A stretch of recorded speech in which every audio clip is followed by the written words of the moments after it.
people. How is everybody doing? Oh, I gotta get better at these ad breaks. I forget, and I have it set up, but it's not working half the time. And the thing, so those for you that can hear me, hello, welcome on in. What is up? It is great to see y'all.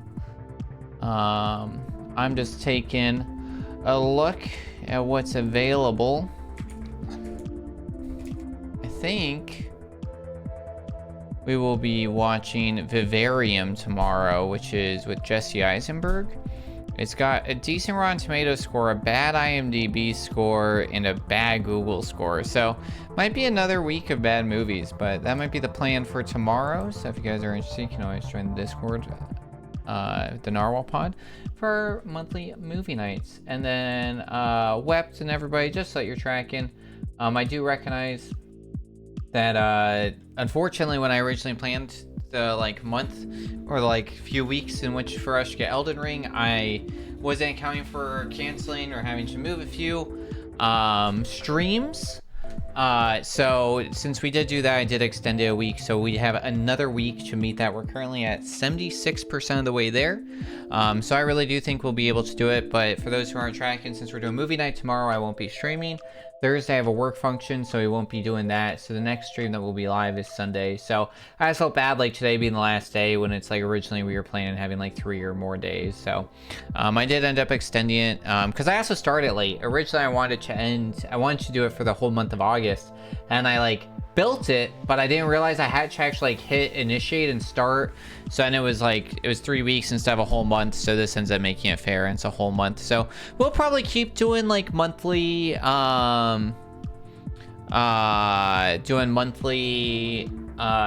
channel points challenges. So yeah, I was doing the math close to the start of it, and I was pretty confident there was enough time for it if I was doing every day and other people. Yeah, there was. Yeah, when we had planned it, it was okay, if you did it alone, you just need one person as well. And then when it's oh, I got rid of that one stream last week, and I'm getting rid of 2 streams this week, it just wasn't gonna work out. So I just don't think our math was accounting for that. So yeah, but we're gonna do some practice on Neon Beats on some of the later levels. I think that's gonna be the move. We do have kind of what we like, but I just want to get some of the practice in, not flip out too much about overall score. The timer is going to be going crazy because that's what it does.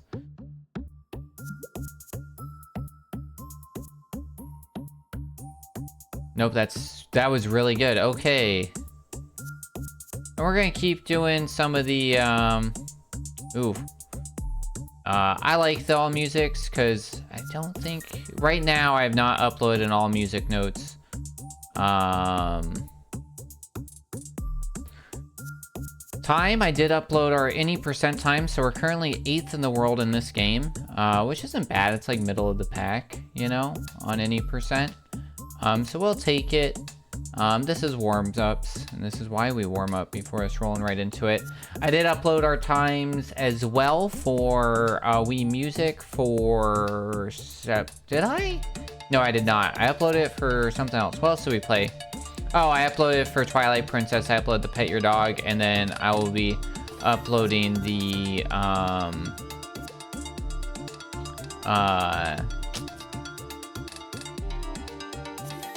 Hello? The Wii Music here in a couple days. That was unnecessary. Alright, this was getting weird the other day. And it's still being weird. There we go, alright. It's alright, we're doing practices for a reason. But how's everybody doing? How is everybody's Labor Day for those that celebrate? What'd you do? What'd you get into? Anything good? I know a lot of you hanged out with me on Sunday, and I do appreciate that greatly. And for those who did not see, I post on Blue Sky, but I'll show them off here too. We made some cool drawings for those that supported us raising money for their National Otter Survival Fund. I had a weird moment today with somebody at work. I was telling them like, oh, what'd you do over the weekend? I'm like, oh, you know, I like did this, did that, raised some money for charity. And like, oh, neat, what charity? And I was like, oh, the International Otter Survival Fund. And they're like, what's an otter? I'm like, are you serious? And they're like, yeah, I have no idea. I'm like,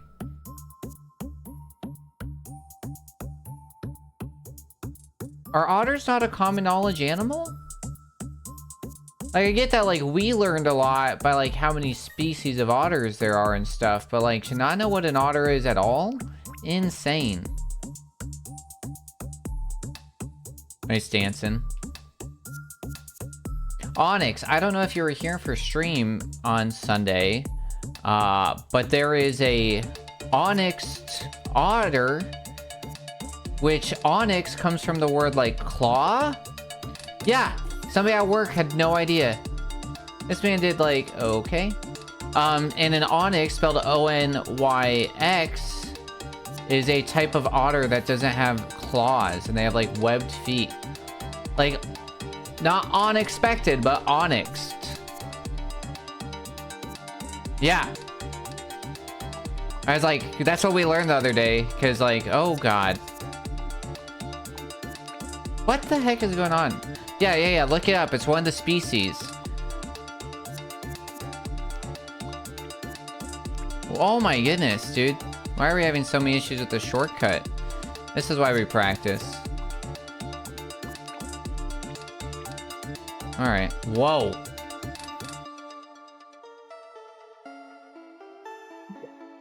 Yeah, right? So there's a whole genus, right? Because Aonyx means clawless. Right? Yeah, the African claw. Yeah. Yeah.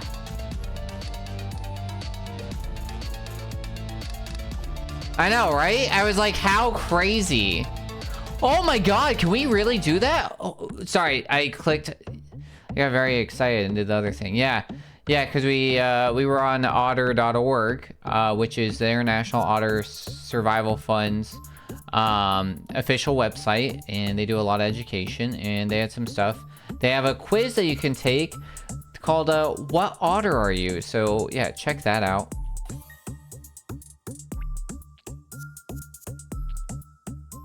Yeah, very crazy, right? So, the reason why we're doing swear jar is, one, because it's for a good cause. But two, because I didn't want to say swear words as much because I was watching a VOD. And I was upset watching the VOD, hearing how much I was cursing. I'm like, this is not, like, good entertainment. We'll say that word for it. And you can go in there and not get the music note? That's wild. So, I was watching a VOD the other day and doing some, like, content creation stuff. And I realized that I had, like, multiple, and I brought this up a little bit,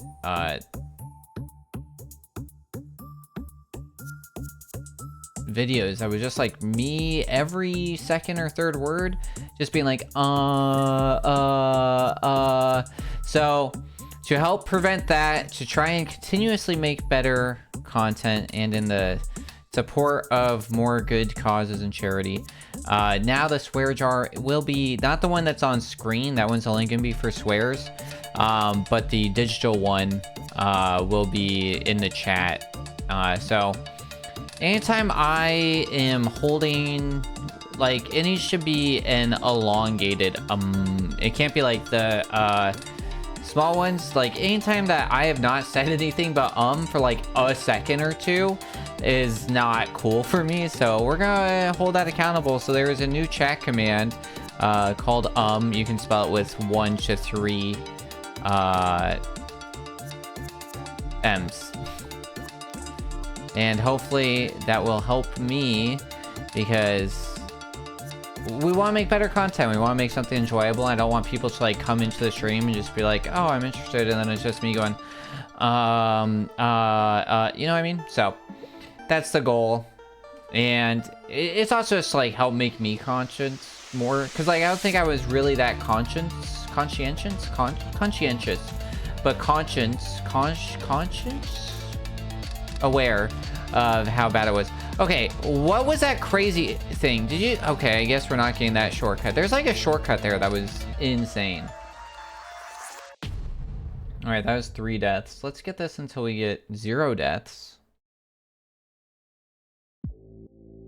What? That was weird. Who's excited for Silk Song? I have mixed concerns. I loved Hollow Knight so much when it came out, and we sped ran Grub Song % for a while. It's the sequel to Hollow Knight. I posted the trailer. Yeah, and the thing with it, see, I like had to bite myself. I almost just filled the you know, can't. Yeah. So it's like I loved, it's really working, dude. I'm like really conscious of it. No. You guys can do it. Do it. Feed it. Feed the beast. Do the command. And so I'm a little concerned because I feel like nice.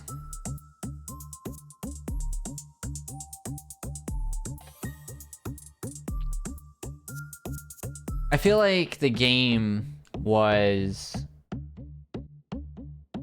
Hollow Knight came out, what, 2018? Is that right? And I feel like we got hinted a Silk Song early. 2016. See, even earlier. I was scared to go that far back.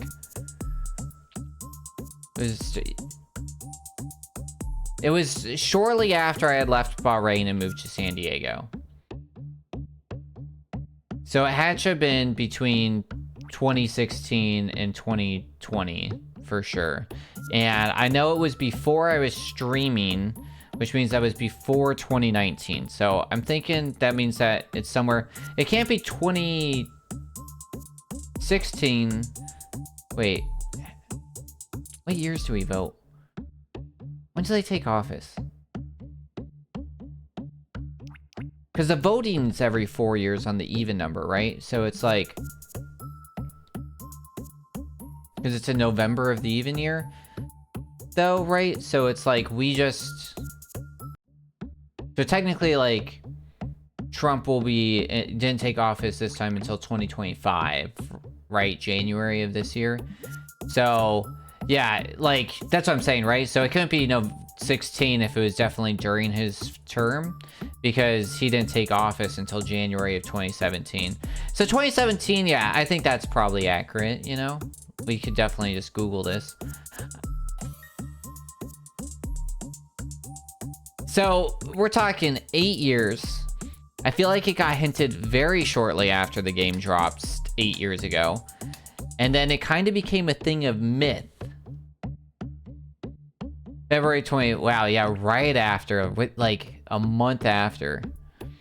No! Do the thing. That was a bad, Gooch, hello and welcome. It's for a good cause. Team Sherry knew we needed something to get us through the rough years ahead. That's fair, right? If this is what it takes, is it really worth it? So it became a thing of myth, right? And we were excited for it, and then it just like vanished. And then out of nowhere, they're like, hey, Silk Song's coming out. It's like, oh. We're like, when? In a couple years? And they're like, no, like 2 months from now. And we're like, what? So I'm concerned. I have a lot of questions on how the development of this happened or occurred. We gotta get better at this. I understand being worried about having this giant wait time. I'm pretty sure people have way overhyped themselves on it to the point of disappointing themselves. Yeah, I just have concerns. I am, what's the word? Like cautiously excited? Is that the right? Universally panned? What does that mean?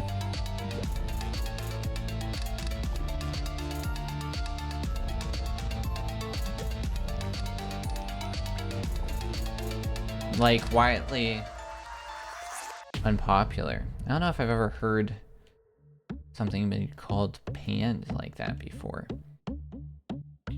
Like, wildly unpopular. I fear... It's kind of my fear with the Haunted Chocolatier as well. That is Concerned Apes game that they've been working on for a couple years. I blame the Canadians. Blame the French?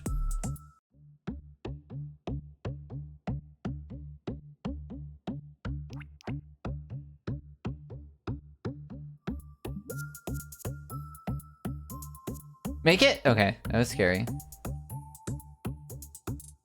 Oh, that was dumb. So rude. My other thing, right, so why am I concerned with chocolate, the Haunted Chocolatier? Because I really... It's kind of how I felt about Mario Kart World, actually. The reason that I think we were so okay with Mario Kart 8 becoming Mario Kart 8 Deluxe and bonus tracks is that it really just became like a thing of like, what do you add to the game? And so I haven't played World yet. It definitely concerns me a bit. I've seen some like the clips and the craziness that is the drifting and all that, you know? And so it just hits a point where it's like, we feel like we had this really good thing. And I still think to this day, I would talk about all the time, Hollow Knight is the modern day Metroidvania that people should be aiming for, right? So when we are still using your game as the reference point, because it's so good, is it possible to make a better game? You know what I mean? Like, one, is it necessary? Two, is it really even possible? Or do you do what many do and you kind of do gosh darn it. You do the like Zelda idea where it's like, we're just gonna reuse the engine. We know that this game was a banger, we're just gonna reuse the engine, give you a second one. See if you like it. Yeah, Gucci, you're wrong. Like, there's no other way to put that. That's not even like a valid opinion. That's just a wrong opinion. Yeah, I loved it. I was super into it. I really enjoyed speedrunning it. What? This game, man. I think it's possible. I don't think it's necessary, but I think they're going to do something similar but different enough so I can... That's the hard part, right? Because you can't be too different, too crazy. So like, that's kind of my thing too, is that with like, when I'm talking about Haunted, whatever this game is called. Haunted Chocolatier. I do this all the time. I get like words mixed up. I always want to put in-site textations and in-text citations. I don't know why that happens in my brain. And so like my brain's trying to do like Hauntier chocolate, and it's the Haunted Chocolater. Yeah, anyways. I really think that Stardew is kind of perfect, you know? And I think the things that have been added to it are really good. And so to release a new game in a similar style, it's just like, how do you not get overshadowed by your own game? I mean, they spent 8 years. But did they? That's my concern, Wept, is like, did they? I know the first game came out, but then it's like, why didn't we hear anything for like 6 years?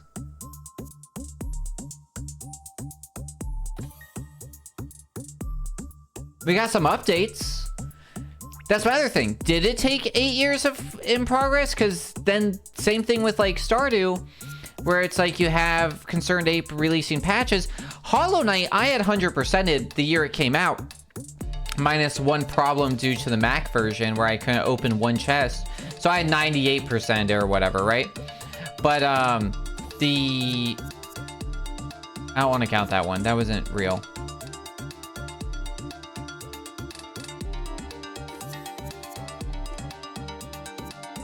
They release bigger patches, right? You get Path of Pain, some of the like bonus fight material. So part of those 8 years was adding material to Hollow Knight, which I'm fine. I'm fine with you adding like stuff to Hollow Knight. You know, I think that's a good, cool way. Why are we having so many issues with this? What's the secret? Halfway and then mash. Okay, let's try again. Halfway back and mash. And then it's not good. Is this like... Alright, halfway back and mash. There's not much to alleviate the concern until it comes out. That is true. That is true.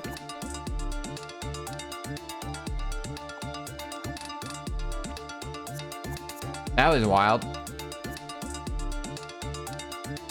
They could have shared more. It's just like, that's my concern, I guess. Like, is it that they did a bunch during development, they just didn't share it? Or was there just not a lot of development and there was a big rush in these last few months? Who set the date? Why 9/4/2025?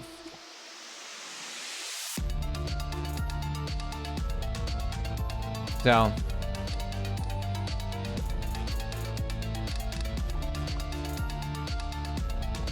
Hope it's good. I had 2 more game devs reach out to me today. So hopefully cooking for a while and something worth... Yeah. That's the hard part. That's the other concern. They have to live up to like an 8-year theoretical hype thing. Anybody's going to... Here's the 2 things.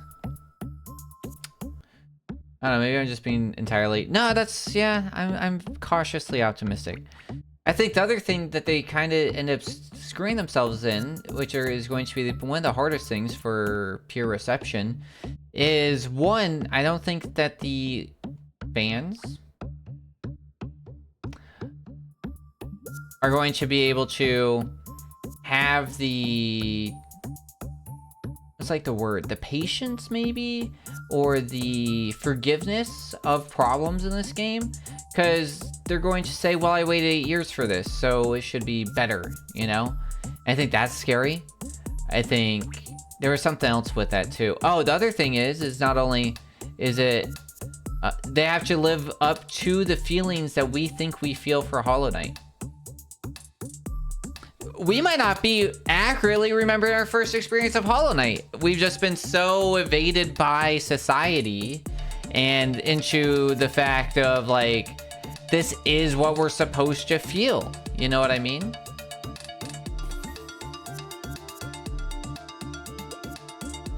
So is it possible that this game is going to live up to a fake hype? You know what I mean? And that's hard. That's hard. It seems like a stressful thing to be doing. Here we go. First try. There we go. My goodness. Now we're on it.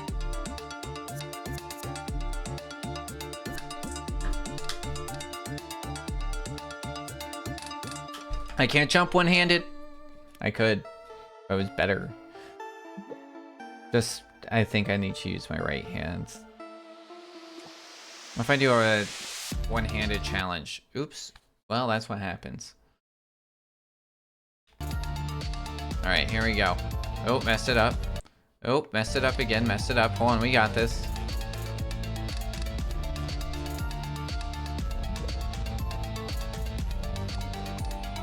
Uh-oh. This is the hard part. Oh yeah, this is the hard part.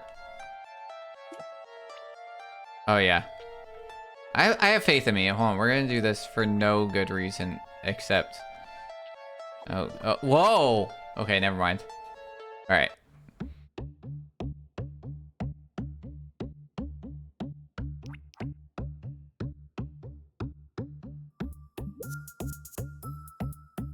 I think there's a way to make that.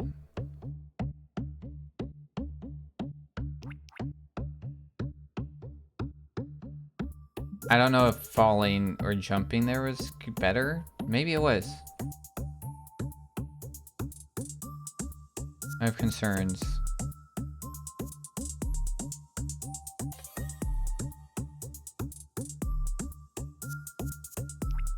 Oh, I was... No! No! But I am looking forward to it.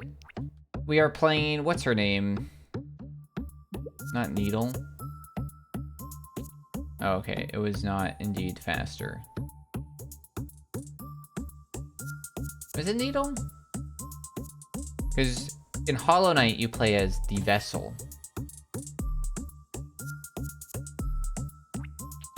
No, Needle's your weapon. What's her name?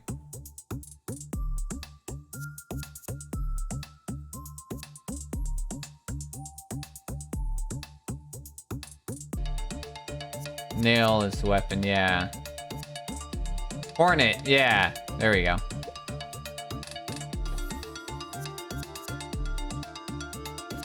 My goodness.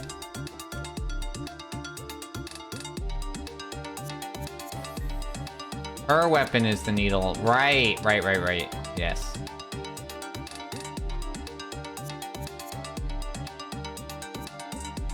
It's all coming back to me. I just remember I being so excited when I saw the nail in Dead Souls. Very good. One of my friends was like, "You ever heard of this game?" I'm like, "Yeah. I'm playing it for years." I'm talking about Dead Cells. Because Dead Cells also, it has all kinds of references. It has references out the wazoo. I think that Dead Cells is a decent game that the references help really like carry it, if that makes sense. Played it okay. Uh-oh. Stayed up way too late. So the question of the day, y'all, is what are your feelings on British television? Because I am wildly into Taskmaster right now. Which, like, I had seen a few episodes back in the day, but I was a hardcore Anglophile back in the day. I had, like, my own BBC account. We had to watch all the Doctor Who. I've seen Peep Show, IT Crowd.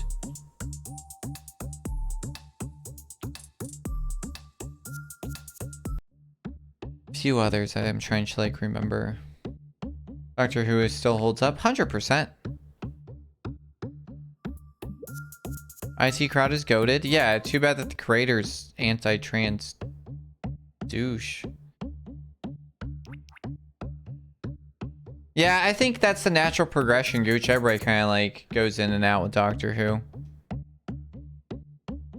What We Do in the Shadows? That's technically British television, right? Amazing. Yeah, it's very unfortunate, Wept. Yeah.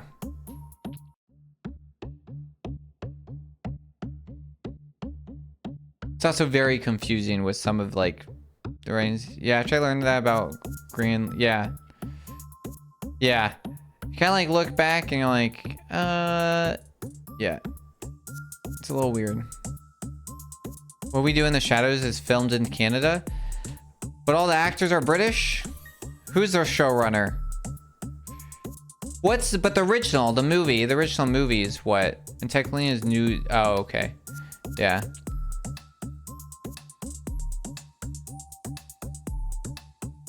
I enjoy Matt Berry. I think I like him in Fallout, in IT Crowd, and What We Do in the Shadows.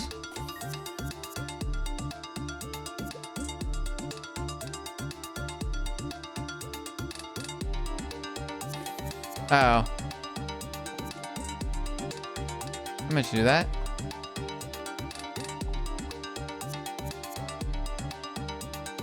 I was watching some videos and it's really just like, you need to stop dying. What the hey? Okay. Wow. Wow, that was probably the most insane ways you could do this.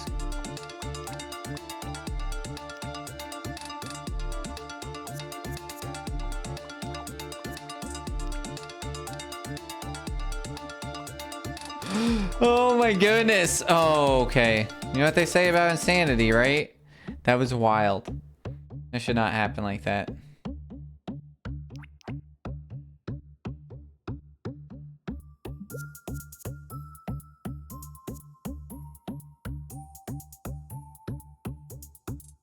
Sherlock. I like Sherlock with Benedict Cumberbatch and Bilbo Baggins. That's a good show. What else did they do? There's a few around that time that were like those long style. I enjoyed that Sherlock. I was just super Hulock. Get out of my head, Tumblr.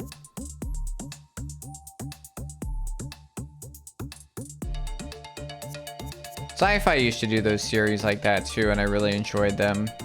There's like a couple Alice in Wonderland ones. And then there was Peter Pan one I really liked.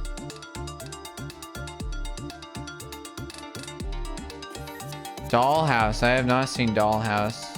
The thing about Sherlock is I began noticing that Sherlock basically copy paste the same crap from every show he runs. Yeah, that tracks. Cause that's what's his face, right? That's I have not seen Dollhouse. What's that guy's name? Stephen Moffat? Is that guy? Russell T Davies? Oh yeah. No, that's Moffat. Yeah.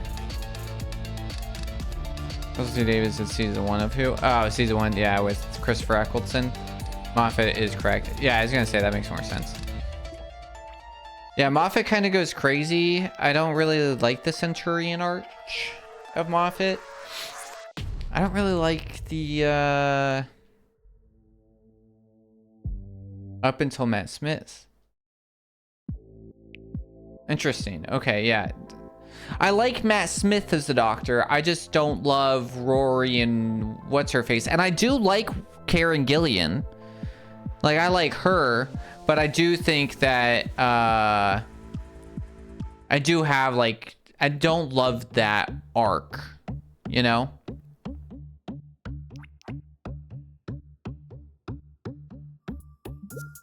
Yeah, I was like, I thought he did some of Tenet, because I think because he introduced River, because that was his like weirdness.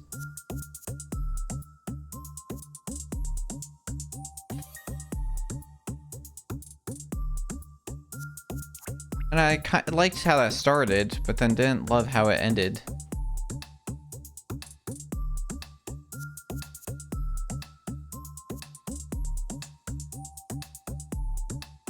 Yeah.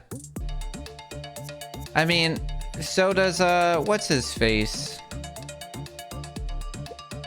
Dan Harmon. He has a formula, and he just sticks with it. And if it works, some people love it.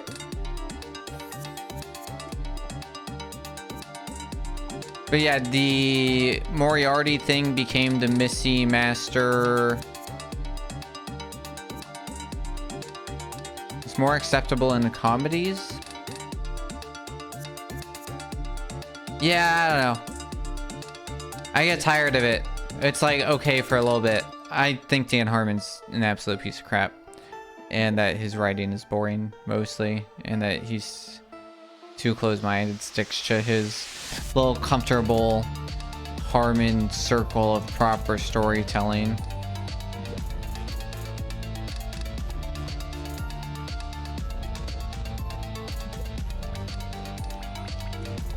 But I'm also like the guy that like, you know, the best things that exist. All right, cool. We did one without dying, but I didn't do the shortcut. So is, you know, like we can't be like, well, Lord of the Rings is so original and so great when it's mostly just the Bible. But I do love it. I do think it's great. But originality is hard. I don't know if like anything necessarily can be properly based off originality. I think if it's going to be originality, I guess it's like recent, but tons of stuff are just, if it's not the Bible, then it's Shakespeare. Narnia is just the Bible as well. Harmon dealt with his cancellation on Paws of Mare, but I think he toots his horn about that a bit too much. Yeah, that's probably valid. That guy's always tooted his own horn. There's a really good clip of the basis of most of the lore of it is there's a really good Stephen Colbert clip where he kind of breaks down. I did not do the shortcut again, but that's okay. Where he breaks down the similarities between the two. And it's good. I mean, Tolkien did create the whole mythology for the, like, everything. No, I think there's definitely creativity there. But a lot of it is just the Bible.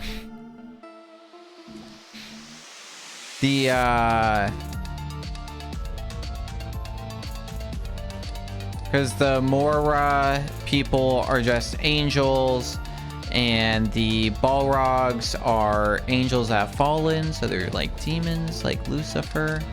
It's like, oh, that's taken. The fact that the Mora that we know dies and rises 3 days later, even stronger. Jesus. There's some fun, definite polls, but yeah. It comes down to, are there original ideas? I don't know. Everything's derivative? But there's a way to not be derivative and not be boring? She's the man is which one wept?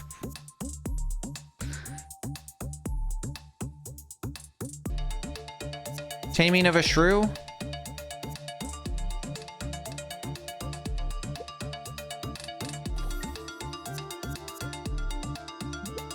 I wonder if the languages would count. Yes, I believe so. Yeah. Taming of the Shrew is 10 things. Oh, yeah, you're right. Yeah. Something with a knight in it?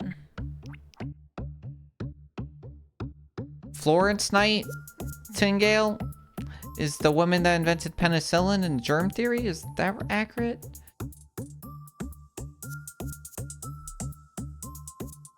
Midsummer's Night? 12th Night is she? 12th. Told you Night was in it.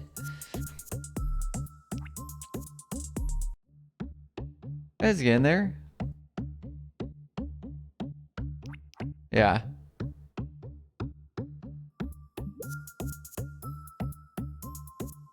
I watched... I forgot her name. Swoosh. I think that's her name. Her rise and fall of Amanda Bynes.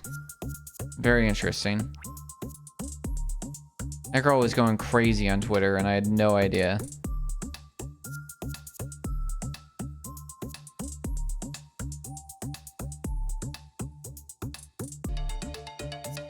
Lion King is Hamlet? Yes, 100%. 100%. I'm sure if we take those stories... So that also, at a certain point though, human tragedy in life is human tragedy in life and it's timeless and that's something that we should think is beautiful.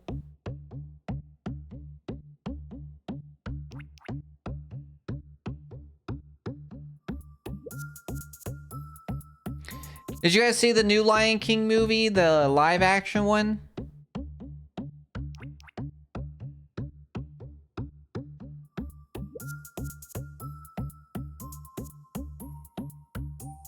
Me either. I've heard good things. Because I will say, it does the thing I say all the time. It's a live action that adds something to it. It's like the 4 chords. I don't know what that is. What?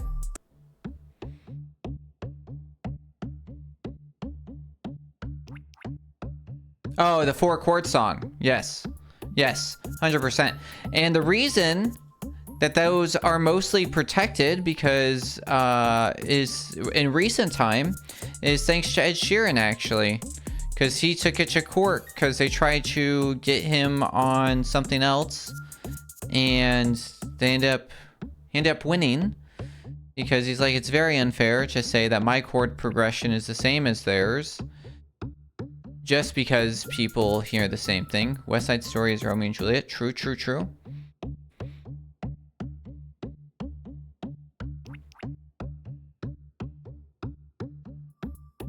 I will say Ice Cube and Queen / David Bowie is still wild. I think that those are too similar.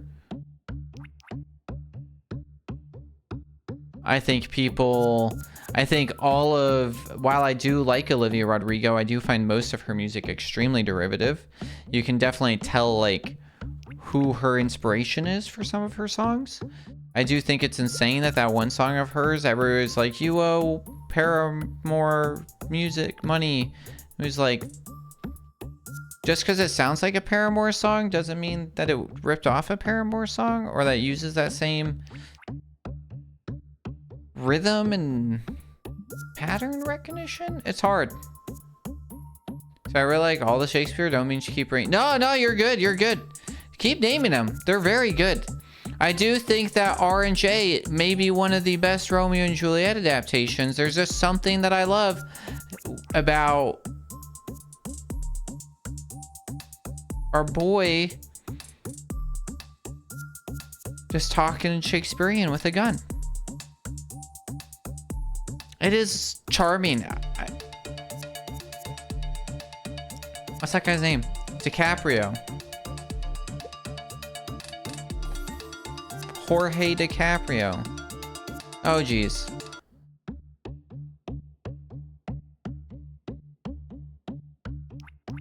Nathaniel DiCaprio. John DiCaprio. What's this guy's name? I'm like having a stroke.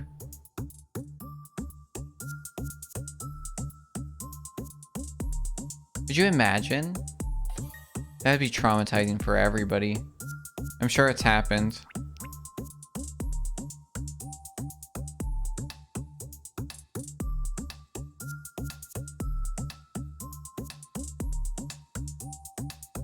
Leonardo, that's his name. We got there.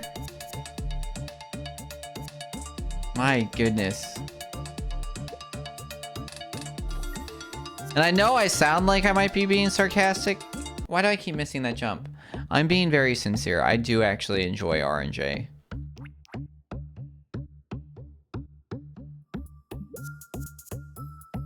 I find it utterly ridiculous in the best way. Something should be said for copying someone else's style or story versus being inspired by it, though. Like, having a wholly original story is extremely hard given the amount of time people have been telling stories. But being inspired by a story and wanting to put your own spin, especially if it's interesting new themes or expanding upon the ones already present, sometimes the whole reason to see one of those movies. No, you're good. No, I fully agree. Fully agree. So then it gets weird, though, when you're retelling your own stories. I don't know, Gooch, how do you feel about M. Night Shyamalan? I know he ruined Avatar, but let's look past that for the sake of this argument. What do you do, Char boy? Ong! I don't know, I haven't thought about him in literally years. I mean, Glass wasn't good. But Split, I thought was very good. And I thought Indestructible? Irresistible? Indestructible? Is that the name of that? Irresponsible Dad? What's the name of that movie? Train Stopper? I haven't watched any of his, it's like his early stuff. I haven't set foot in a movie theater in like a decade. Oh, movie theaters are great. I love going to the movies. It's one of my favorite things to do. That's why it kind of sucks being in a place that doesn't have a good theater. We have a drive-in, not like that's much better.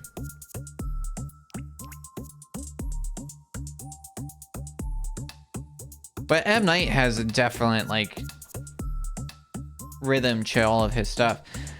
Like, if it's his name on it, you just know what you're getting in for, you know what I mean?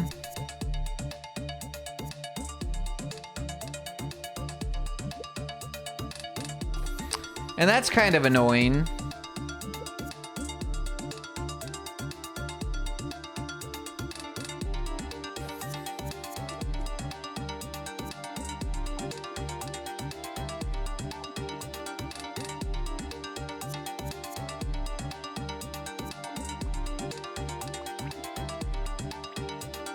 Let me in.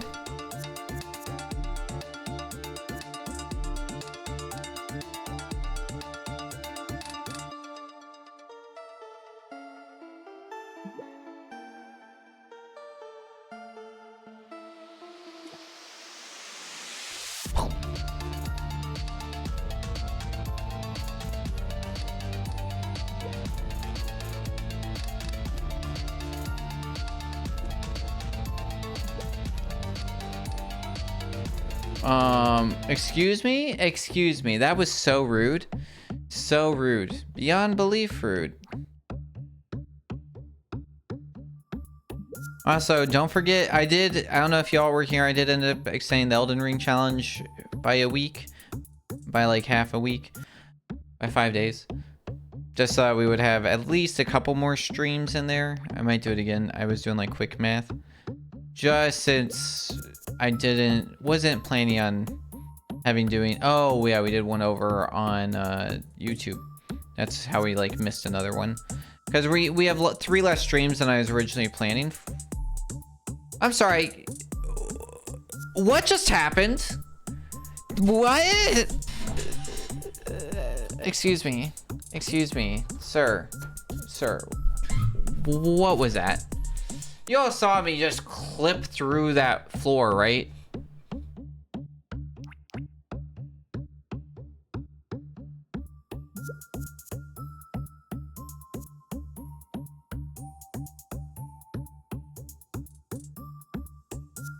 Ooh.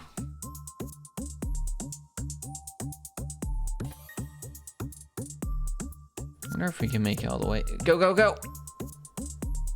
That's how you know you do good, is when you make that cycle. And then we get in here in around 30 seconds.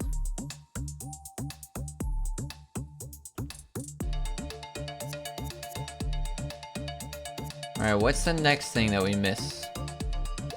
This guy.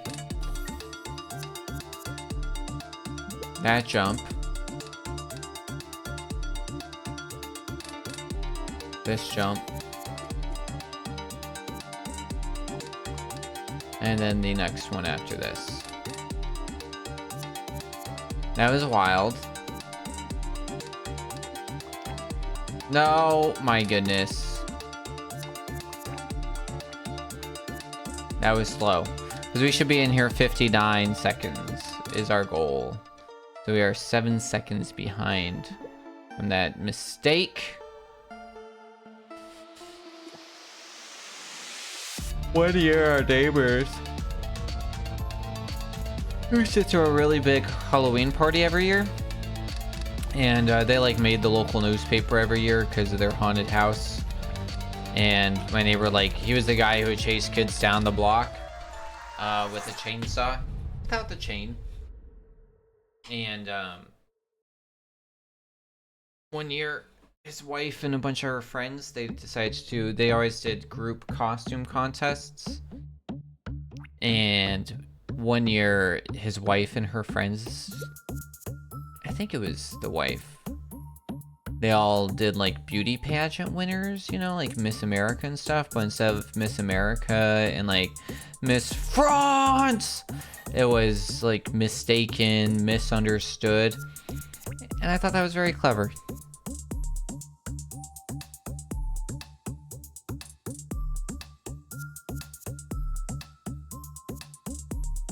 I'm sure there was like 5 of them. Mistreated. So she was like all battered. Misunderstood was all emo.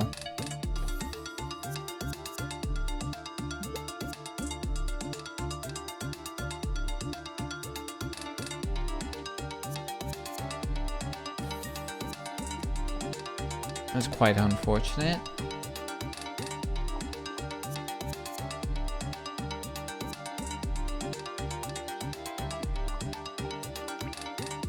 I do think we need to go back further. Why does it do that?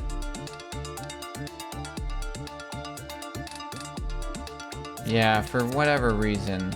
It only works if you go past a certain distance. Maybe it's the amount of momentum that you need to go going in to then touch the wall at the right time. That makes some level of sense.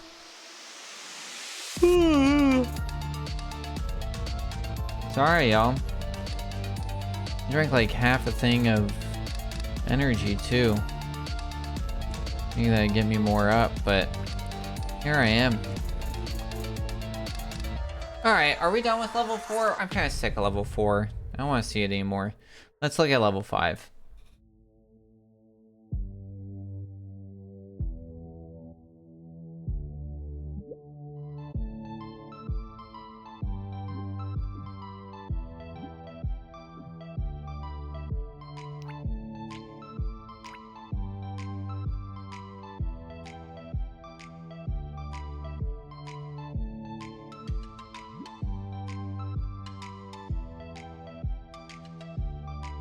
feel like I'm missing something here.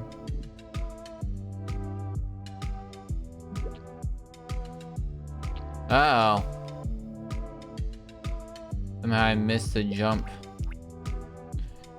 I say somehow, like I totally knew what I was doing. I do that every time. I think that this is the other one. When we have to go left in that spot, but it is not.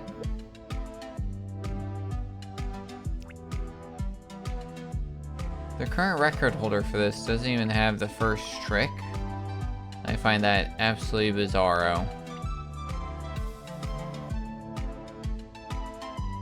Oh boy.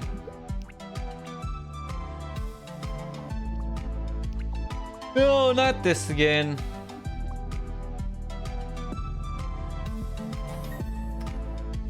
Not this again.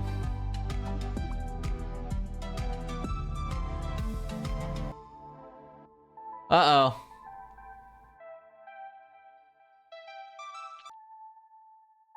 I wasn't fully paying attention, to be honest.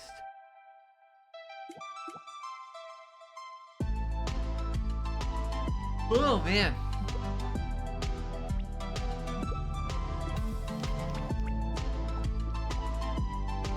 I am tired. Well, it's official. NDP is electing a new leader. Yeah, good for them. Hello, Delia. What's up, Buttercup? Well, come on in. I'm a sleepy boy. Alright, time to get mad. Alright, holding right and the jump. Okay, and that one should work that time. Holding right only. Okay, not pushing anything. Whee!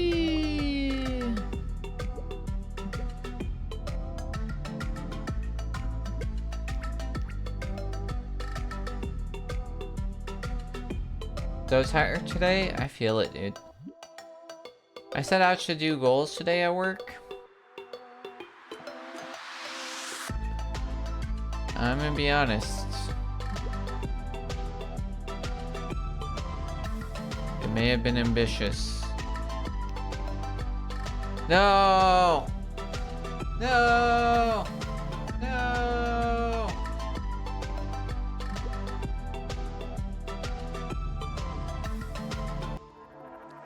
Ooh, this. Man, happy with the National Democratic Party. Their mission is just bland and awful. It's kind of the Democratic Party for you. Alright, I'm gonna just let this guy sit here. We're gonna take a quick break. We're at about an hour live. So I'm gonna do some stretches, use the bathroom. I know. It's just Democrats. That's just the left in general, my friend. It's a mindset. They're all the same.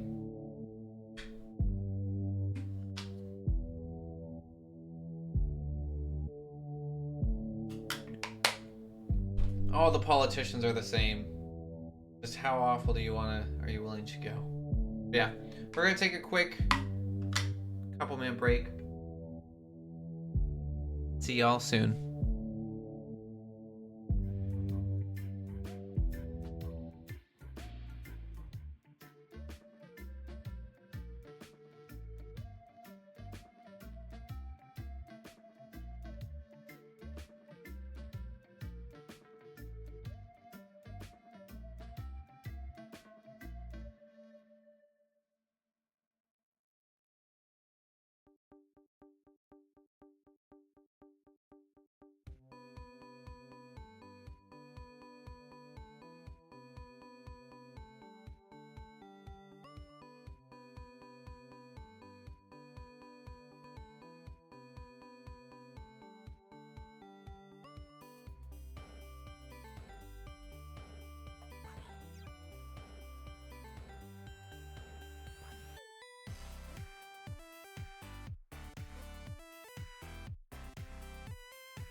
Hello, I'm back.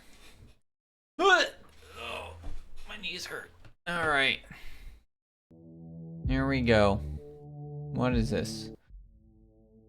What level is this? 5? Yeah. Okay. John Molansky found fame, became an iconic comedian, television host during the stage name Joan Rivers. Oh. Oh, Joan Malinsky.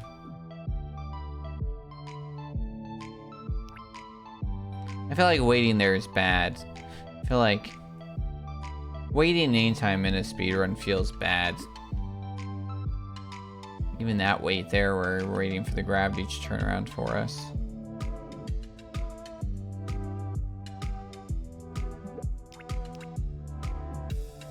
I played some Cape Motor Skills yesterday and didn't hate it. Oh, nice!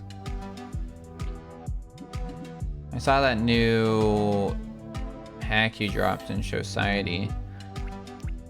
I was interested to try it out. I haven't touched Kaizo in a while, which I feel not great about because it's one of those things I do want to speedrun. I was working on Quickie. It's really hard? Okay, that's good to know. I was gonna get some runs in Quickie too, and I was doing like practices and stuff on YouTube, but then yeah, Lisbon just released an easier hack. Oh nice, I do like Liz's hacks. I like Liz a lot. Oh, I remember watching, I think I watched her make some of that. It's not beginner, but it's not that hard. Yeah, that's kind of where I need to be. Well, I don't know. I also think that none of us know what any of those words really mean anymore, because they've adapted greatly in the last 10 years. I think your idea and my idea of beginner could be different. I held jump and right. All right, here we go. I think it's I think I'm wrong. I just realized it's momentum into those launchers. That's what's messing me up.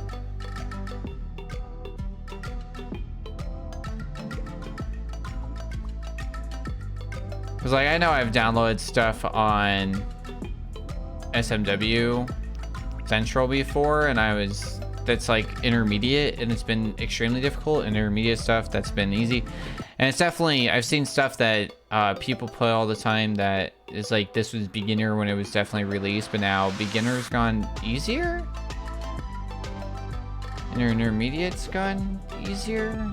Everything's gone easier, which is good, because another word for easier is accessible.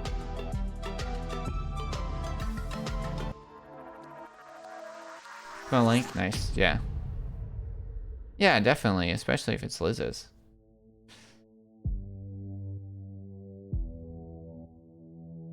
It's officially September, which means that we are 2 months and some change away from Society Gives Back time if we want to start planning and thinking about it.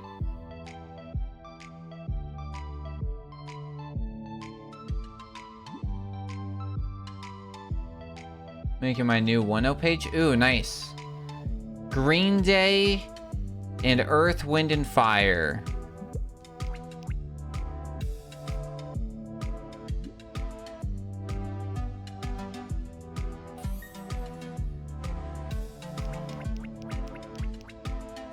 And pumpkin spice lattes. You inspired me. I don't know if I ever told you that. After seeing all your OneNotes, we were using, now we're not, because OneNote on 360 sucks. But we were doing some stuff in OneNote, so we can do one command, because I did it like 3 times in a row.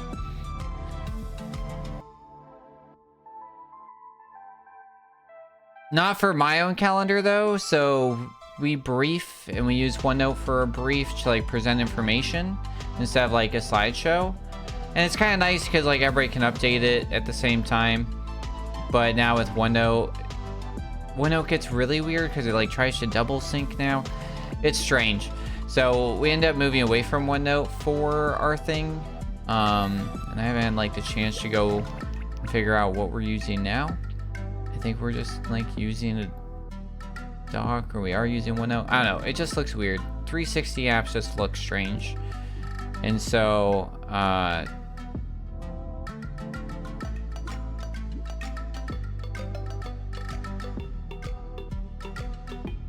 one of the things that happened at work, and I was happy with how I approached it, because it was like, there are moments that I have that I am very proud of myself for, and I think it's good to be proud of ourselves sometimes, where I don't react super crazily, and I am inherently a defensive person. I'm going to be very forthcoming on that.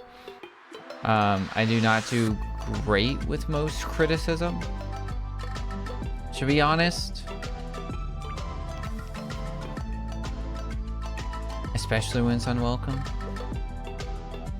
And so in general though, I like always come off from like this, like, I did the right thing, why didn't this work? And so at work I had been briefing like, we're getting these type of laptops, we're doing this install, this is how it's gonna go. And with how our procurement system works, it took me like, let's say 4 months to get these. And so 4 months of like a month of a couple weeks of planning, procuring, getting the funding in place, whatever, and then a couple months of waiting and briefing like, hey, this is where they're at, this is the last tracking, this is where they just landed, whatever, this is our plan on how we're going to use them, this is our deployment, this is where we're going to put them, all this stuff. And it was months of briefing it just like that, and having somebody go, okay, sounds good. And then they arrived, and it was like, what are these? These need to stop. These can't look like this. Why are they this brand? And it's like, literally been briefing this for 4 months. We got exactly what we ordered. They look exactly like the other ones we have. And this is a problem. And so normally I want to like just go up to that person who is all upsetty about, because they had like stopped work. They're like, you can't keep working on this. Like, these can't be this way. We need to do this. We need to do that. And I was like, okay. And my thing was, one, you cut me out of my project and cut the legs out from under me when you told somebody that they couldn't be working anymore. And then didn't tell me that you had told them or got involved at all or even brought it up to me, which is wild. And then, so I was like, all right, so clearly there's a problem with how I'm briefing. Because if I'm, with how I'm portraying the information or how we're all doing it, you know, I'm not sure. I don't get this. I was like, all right. It's definitely about speed into that. So it's not about how you hold, it's about the speed in which you enter it. And so since we were doing it on OneNote, I was like, all right, I need to spend some time. And since you had like shown me yours, I was like, oh, you make yours look really pretty and stuff. Like, I can probably do that. And so I threw in like symbols and like moved all the shapes and broke it down and made extra boxes. And I made it all broken down and like with the right markings and all this other stuff. And I think it made it much more presentable and broken down and a little easier to read. And then it's got all these like pictures. Should be like, hey, here's the pictures, you know, like just trying to like really simplify things, you know. And because when I went to the person, I was like, hey, how do I brief you better? How so you can understand this?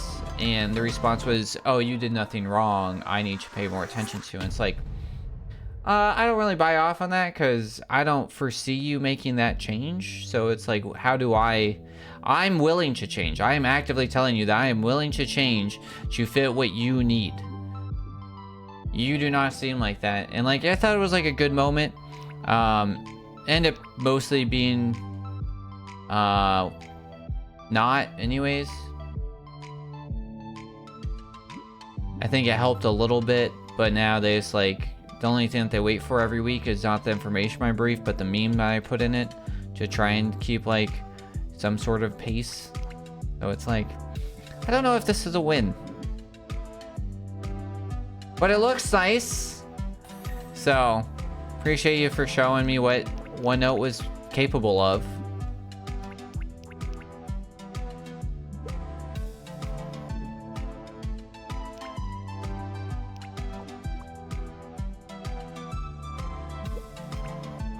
Yeah, I mean, it's something. Maybe it's better, maybe it's not. I don't think so. It is like annoying though, because we're like being great and like, oh, who's doing this portion? It's like, oh, I am, and turns out we should have been doing it, you know? Yeah, it's like to make things look pretty and it helps me use it. Yeah, I end up re-putting in the order for that whiteboard thing that I wanted, because I think it was a PayPal issue and not actual shipping issue, I hope. So that'll be cool if that shows up. We'll see if I use it. I want it to be better. I want to do the things and stay on the task and have pretty things. So I just gotta like make it. I'm gonna like put it near the door or something. And then hopefully it like, I want to build like reward systems a little bit. I think I'm gonna like, I don't know, parent myself, you know? Or like, only if I do my chores can I play my video games, and only if I do my chores 5 days in a row can I buy the new computer part that I want, you know? I just gotta do something.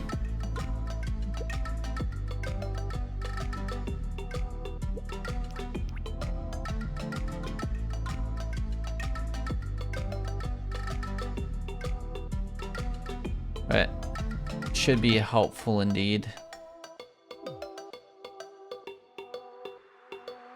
So I think having like taskers and public place easily seeable, break everything down a little bit. I think that's one of the issues I have a hard time with. Is I always just want to tackle everything whole.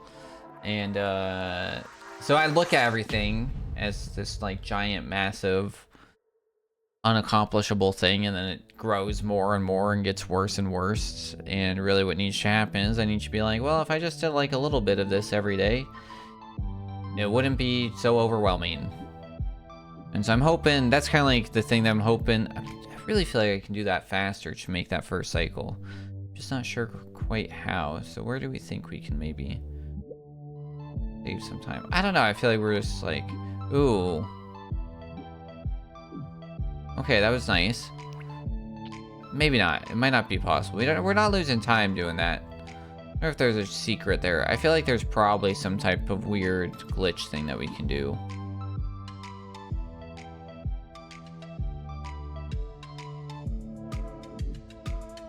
I don't want to be up here, but we're up here.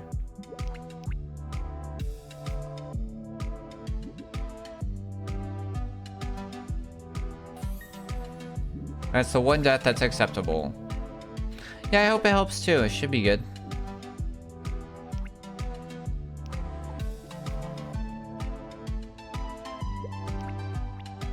Ah!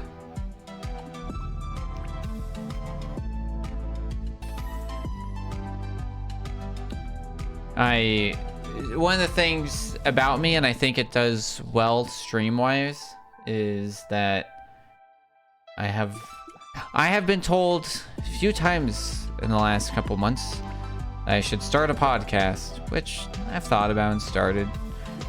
And I've actually recorded a few episodes with my little brother back in the day. I still have them saved somewhere. I had ideas. I have an entire thing full of like podcast. I have a like Google sheet or something somewhere full of like podcasts. Yeah, because you and Davis talk about having one. It could be cool. We could start one. I'm telling you.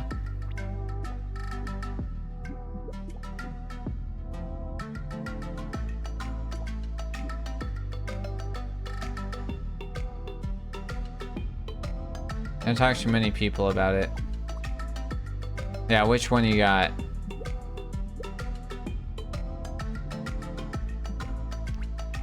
Or we keep him secret. Can't put him on the internet.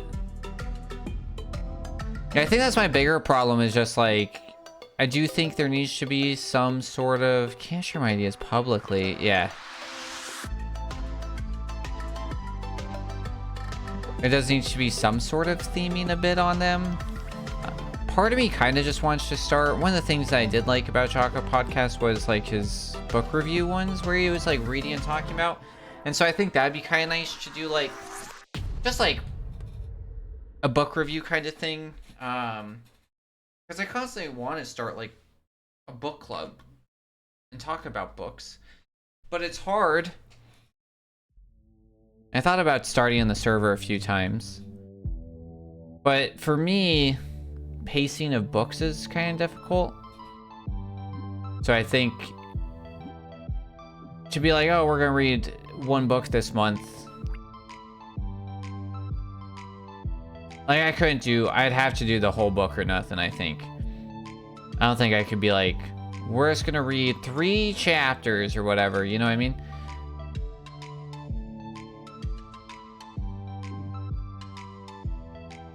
Yeah, we're off. It's probably an elongated worth the $1. Bang in chat. Put the $1 in. We're gonna make it better. So part of me thinks about doing that because I have so many books to read. I'm like, how do I motivate that? So then it's like, then I would take books and I could read them, take some notes on them, and then kind of do book reviews. And I'm sure there's 1,000 podcasts like that already. But I think it might be like interesting enough to be like, okay, so we have a theming. People who maybe either don't want to read the book or maybe there is an audiobook or something could be cool. I want to start a tech writing club at Octa, but I knew my manager would turn into some type of measurable work, so I never pursued it. Yeah, that's really rough. I tried to force everybody to read a new book every, like a new pub slash like instruction thing at work. And one of my sailors did, out of like 8 of them. And he like learned a lot. So I was like, you know what? That's worth it alone. Nobody else was willing to do it. I'm like, you're just sitting here browsing Facebook. Go read something, you know? But it's like, you ever heard the term, you gotta inspect what you expect? It was a lot of that, and like, since I wasn't inspecting, like, or had a measurable system for them, they weren't pursuing it, per se, but I was like, I don't know if that's necessarily worth it. I think about doing it at work all the time, too.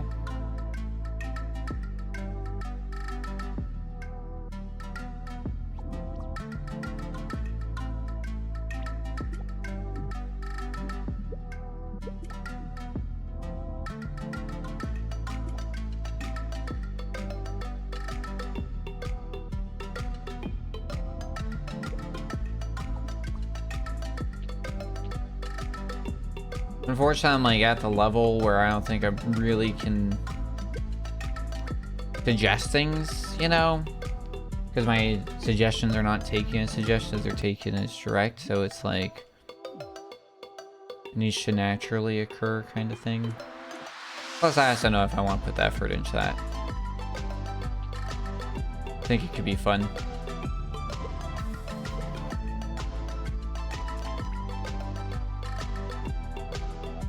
I also don't know if I necessarily want to do it with work, you know? It'd be kind of nice to do it like semi-work related, but not necessarily with work people. I'm not sure. Not sure.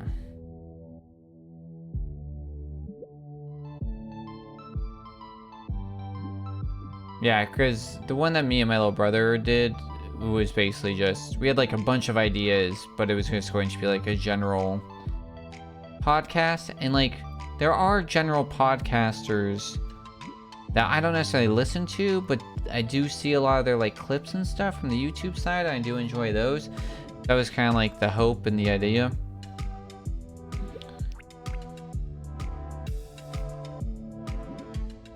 But both of us just got busy, got hard. And then also it's like, you do have to kind of go into it with some sort of agenda, because we had like 2 topics we wanted to talk about, and the first episode ended up being like, we ended up not uploading anywhere. I did like some editing on it, but it was like 3 hours. I'm like, who's just gonna like listen to us talk? We spent 3 hours talking about like a 2-hour movie. Like, who is going to listen to us talk, oh no, about a movie longer than the movie itself? You know, I'm like, would I do that? I don't know. Maybe. But then it has to have some real, like, I gotta really be gaining something out of it, you know? I got a weird, like, stab in my eyebrow. That was really weirdly uncomfortable.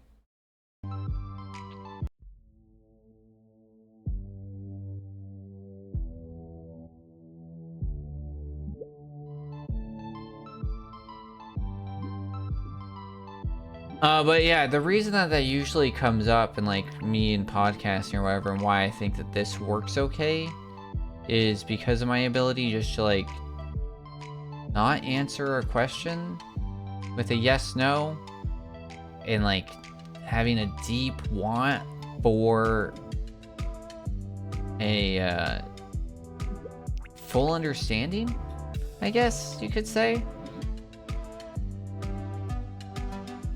The McElroys have a podcast called Till Death Do Us Blur, and they upload 1 episode a year. Oh, yeah. Yes, you have mentioned this many times. Yeah, that's got some sort of nuance to it, yeah. It's very good. Do love the McElroys. We were doing, what tier list were we doing the other day, Delia? Where we're like, was it just like best video game series of all time or something? And the only thing that that kept Dark Souls alive for so long for her was Pizza Witch, Pizza Souls.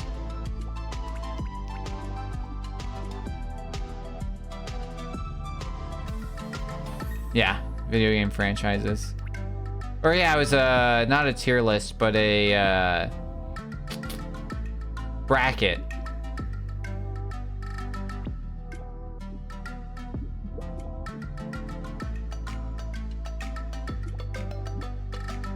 Yes, Pizza Souls is very good. And the Kid Mayor of where?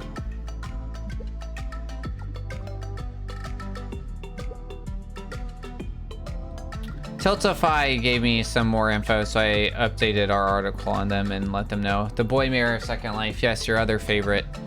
Yes, it's very good. Arby's Witch, yes. The curse found behind the Pizza Hut that was cursed. It was found behind an Arby's, yes. Why is Pizza Souls behind an Arby's? I don't know. But yes.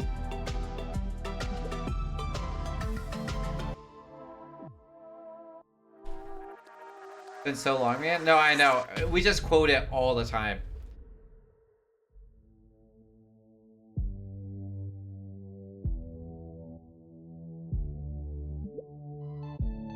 I mean, I really did love the first season of the Adventure Zone, and then I did not love the second season of the Adventure Zone, and then I liked the third season. Is that accurate? Is that what happened? I really liked the first one. I think I liked the second one, and then maybe I didn't like the third one that much, and that's why I stopped listening to it.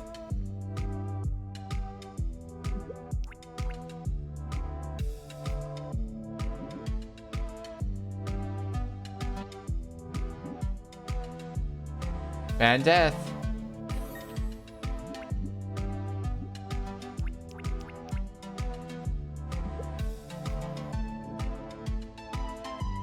But I haven't ever listened to any My Brother, and Me.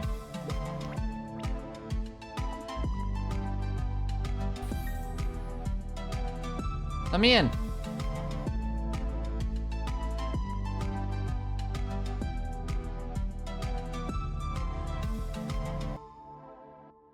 Unless there was an episode with their dad on. I think I watched that. I watched something that had their dad on.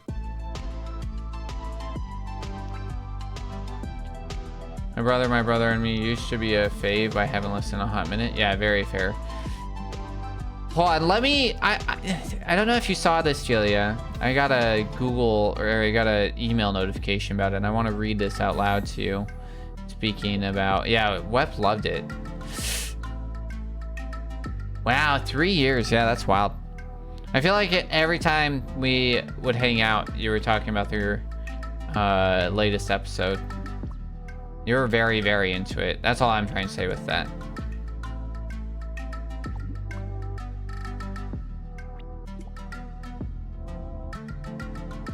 I hate this part.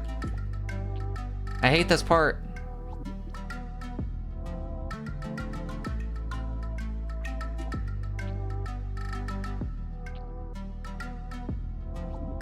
It makes me so mad. I don't get it. This game is broken. I was trying to think of ways I could like glitch this out. I hate this game right now. I literally just like I jumped out of it and put the controller down, and it wanted to work that time. It feels so random if it likes to go right or left, and if that's going to mess up the physics or not. What was I about to Google? Oh yeah. Speaking of podcasts, this was the podcast update that I got. Hey! What?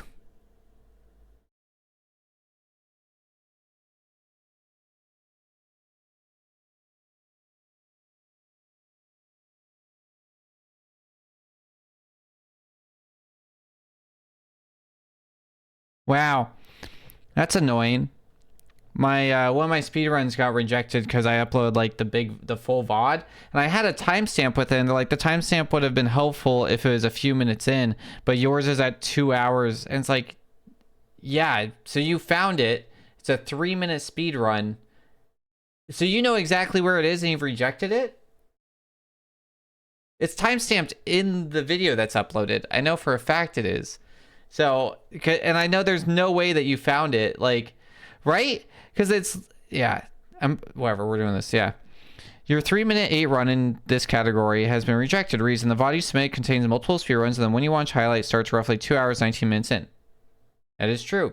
And how did you find that? Like, why reject at that point? If you found it, or if you found it because there is a timestamp, like, a timestamp's exactly as useful, yeah. Unfortunately, the moderation team cannot afford to look through entire VODs to find the desired segment. I agree. A timestamp could have been useful if the desired speedrun starts a few minutes in the recording. That makes no sense. It literally makes no sense. Why does it matter where it is? Let me check this out. Let me make sure. I might... God, I do appreciate the comment of them rejecting it. But it's like, hold on. If I hit play... Yeah, if I hit play, in the submitted run, it starts exactly when the speed run starts in upload. You don't have to search through it. It doesn't matter. As soon as I hit play and up in the thing, it starts exactly at the portion. So why would the moderation team look through the entire VOD? There's no reason to. I'm very confused. But in this situation, please crop roughly the speedrun you want to submit for this query and submit again for it to be validated. Like, why? Like, I will, but that's very confusing, geez. I don't understand. It's very odd. I don't understand.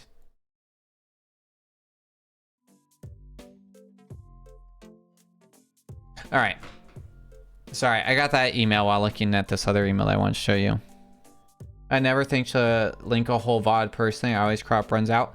I used to, and I could highlight them on Twitch, and it was super easy.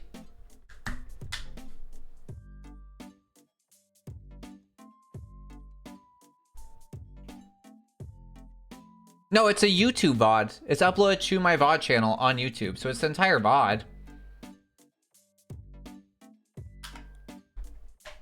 Because the VOD's not going to disappear. It's not highlighted. It's not a Twitch link. It's a YouTube link. Yeah. So this was the email that I read while I was at work. I got an email notification. And this is what it was named, which was quite surprising to read. Step your pussy up under fascism. Subscriber only. Anybody want to guess what podcast that's for?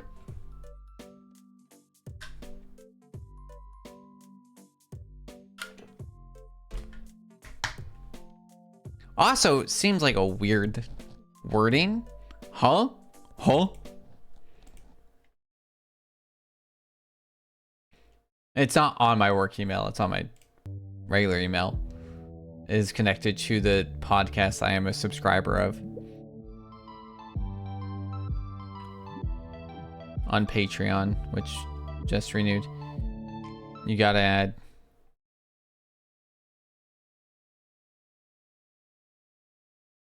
Huh? The cat? Huh? Get your money up, get your pussy up. Yeah, it's just step your pussy up under fascism.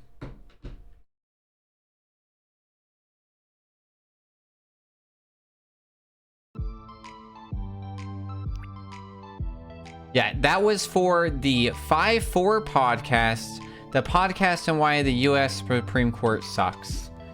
And usually theirs are named after cases. I'm not exactly sure. I will say most their general episodes now about cases are free. They used to have cases that were subscriber only. Now the subscriber only has really become more like advice or we watched a movie kind of stuff. And I wasn't really paying for them for access to the subscriber only episodes. It was really just to support them because I do believe in what they're doing.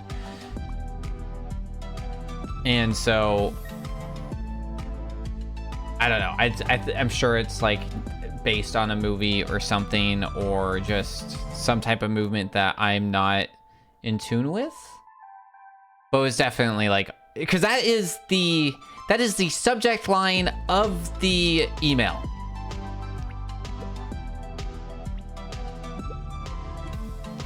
So I got an email from 54 Podcasts, and usually it's just like, you know, it's like reuse versus the United States. And I'm like, okay, got it. Right? Yeah, you found the run page? Yeah. I really don't get it. Right? So you're sitting there being like, the moderation team doesn't have time to go through a whole VOD. Almost. It's like, well, so the reason why it's 15 seconds before is because I believe the rules require you show that you started on a reset. So I want to ensure that the reset was included.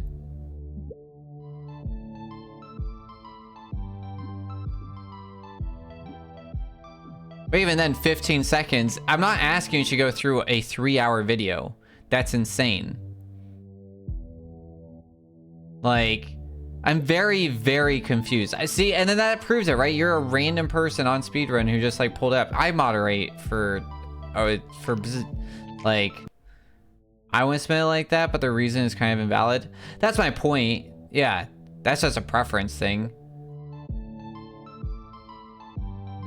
If it was not a meme speedrun, if it wasn't a 3-minute, I literally have a speedrun that's uploaded as a Twitch clip because it's under a minute.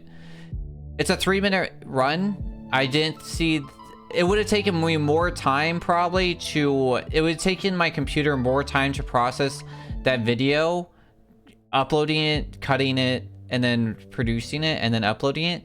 Would have taken me more time than the speedrun itself. And so I was like, it's not worth it. Because like any of my 20-minute runs and stuff, and like these ones, I cut down. I think. No, I don't. No, actually I don't, because I uploaded a Neon Beats run the exact same way and they accepted it. My Neon Beats is also upload the exact same way by a different moderation team. Yeah, it just doesn't make sense.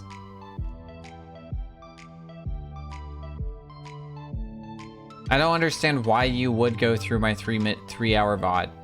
Like, or why you would think that you would need to. Unless you think that in that 3-hour VOD, I'm going to say that I'm cheating. And then in that case, don't you want the 3-hour VOD? But like, who cheats for like 16th place in the pick up your dog meme speed run?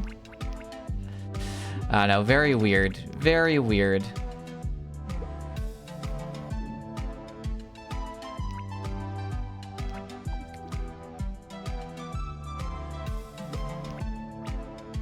I think I see what the issue is that they're having. You click on the little video. Oh, if you click on the little title to open a new tab. Oh, so if you don't play it embedded, it starts from the beginning.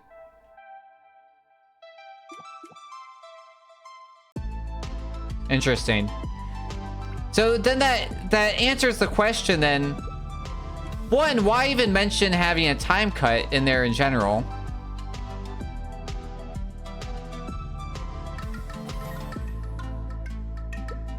Two,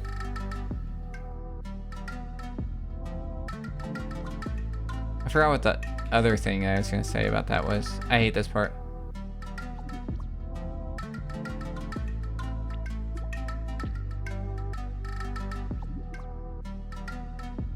Which is fine. Then say that. Say, hey, we want it to be clean and we want every video to only have a single run in it. And that's our policy. That's fine. Oh yeah, that was my question. So did that dude spend the whole video clicking around trying to find?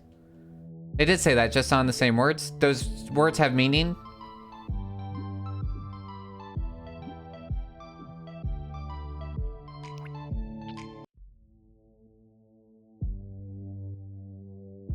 Yeah, I don't know. Not like actually upset about it, it's just like it's wild.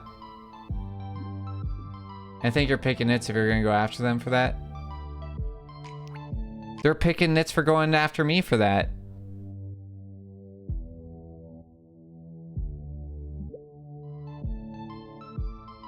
Intent's very important.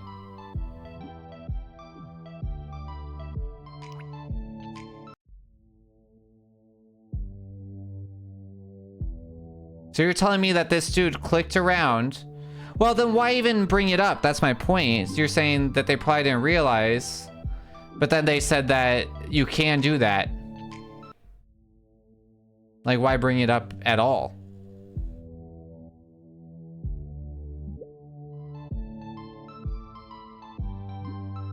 I have no idea what they did.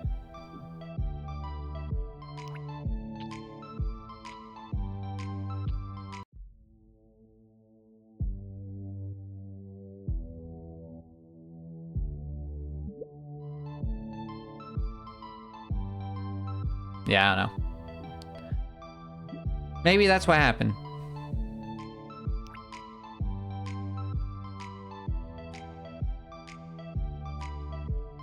Oh, I see. Well, maybe.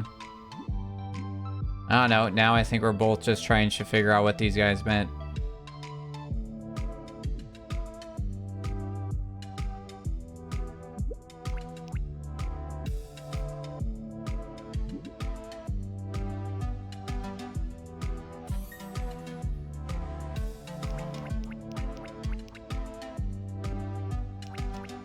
Very peculiar. I've never think I've ever opened, well, except when I'm like learning to run. When I'm like looking at general videos, most of the time I open embedded. No, I get what you're saying.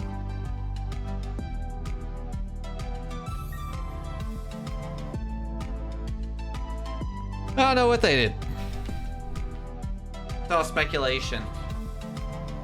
So, re-uploading that. I think I uploaded like 3 things the other day because I was working on uploading stuff for Games Unclear.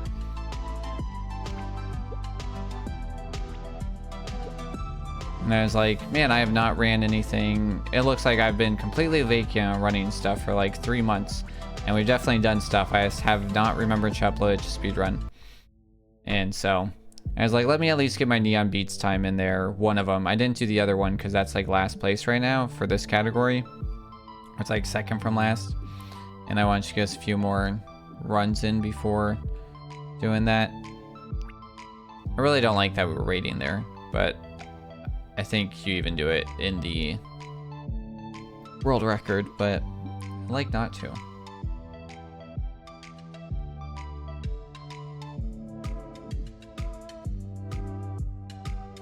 It's definitely interesting that YouTube does that though, where it's like, hey, here's this link that has a time link and then it just gives up.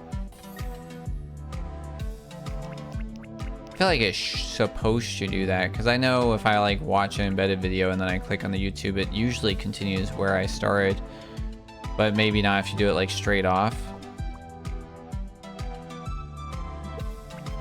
Or if you have like certain cookie settings. Or if you're like one of those weirdos who just hangs out on like private browsing full time.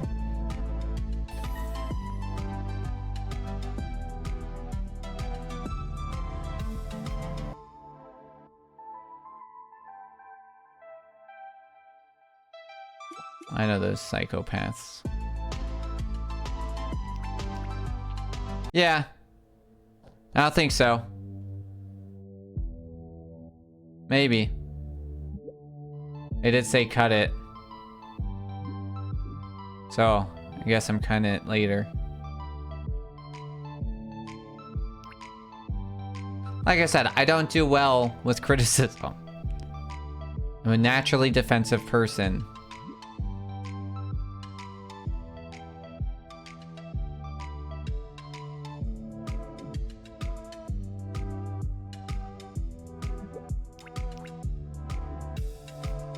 Like, didn't we just talk about this? Yeah, I've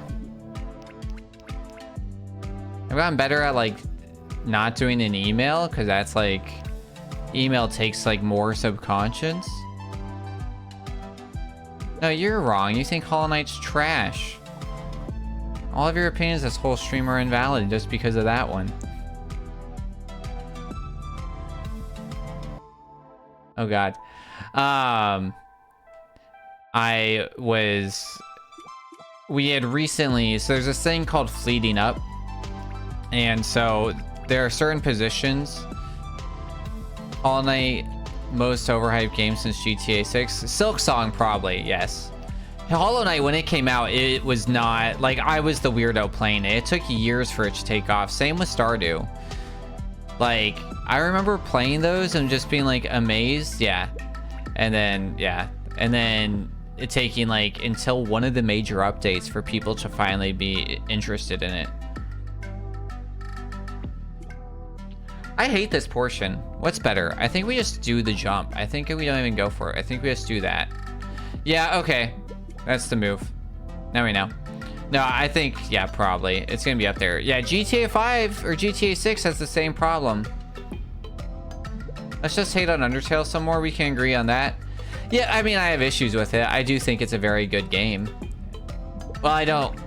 I think it has one third of it's a very good game. It is 33% incredible. No, that's not even true. I will say it's 66% very good. And then I'm going to drop that 66% down to like, because to get to that other third is extremely tedious and horrible, I'm going to state that it's about... So here's the thing. I don't know if you were here. Can we get some movement to 69? Because nice. So Gooch recently played Undertale and didn't understand the hype. And so back when I played it, Onyx, back when we were living in Virginia, it was like all hyped and everybody was like saying this. I think the Grumps were playing it. And so the only background I knew was like, hey, there is like a pacifist run and a sadist run, right? I'm like, well, I want to go pacifist run. So what I do, and so I was lucky that I went pacifist run. Gooch has the patience of a small child and was like, I need to kill things, and the sadistic mindset. So his pacifism only lasted for, I think, about 12 minutes. Hey, oh, sorry. Is that not how that story went? I don't disagree, but wow. And so the problem is that the neutral... So the first time I played Undertale, I didn't know that there was a bunch of extra like requirements to yeah, well, that's another issue. Yeah, killing Mama Goat, whatever her name is. Yeah, Lorelei, I don't know, something like that. It's been too long. I understand I didn't have to kill her, but not killing her was annoying. Yeah, exactly. And so the problem is Toriel. Yeah, I was pretty close with Lorelei. I was like, there's like all the same letters in there minus the T. I did not understand that. Yeah. And so here's my thing, and here's the thing I stand by, and I don't know, where it's like, we just decided how we were gonna do that, and then that's exactly not what I did. And then everyone said I was a terrible person. I cried. Yes. No, I mean, that was not a nice thing to do. So yeah, I didn't kill anything, and then I got to the end, and guess what? I got the neutral ending, and the neutral ending is not good. It's not like the bad ending, because the bad ending's incredible. The neutral ending is trash, and the whole game up to that point, like the game itself has like, the game is very, very reliant on the ending, because it's all an M. Night Shyamalan like twist, you know? So it's like, so even though it was like, wow, you killed nothing, it didn't matter, because I didn't do all the extra steps. I still got like the neutral ending, and because of that, I was like, this game was fine. And so I think I was telling Deshay that, and Deshay was like, I still don't know what the ending is supposed to be, and I don't really care, which is also a problem. And so I told Deshay, I'm like, I really don't understand why people are like blown away with this game. And he's like, well, did you do the pacifist ending, or like what ending did you do? And I was like, yeah, I didn't kill anything, so I must have gone. And he's like, you really didn't think of anything? And I was like, no. And he's like, I don't get it. And then like we ended up like looking it up on like ING or whatever at the time, or Game Facts. And that's the death that we want to get. And I had gotten the neutral ending and didn't realize all the extra stuff. So then I went back and did all the extra stuff, and it's like, oh wow, now I understand why everybody loves this game, because there's so much cool stuff, and like you have all these like real moments with these characters that you don't get otherwise, and they all come together, and it's like one big happy family. And then I was like, all right, Undertale's like good, but the fact that it's like my natural playthrough, even with the knowledge that there was a pacifist run and that theoretically it was worth it,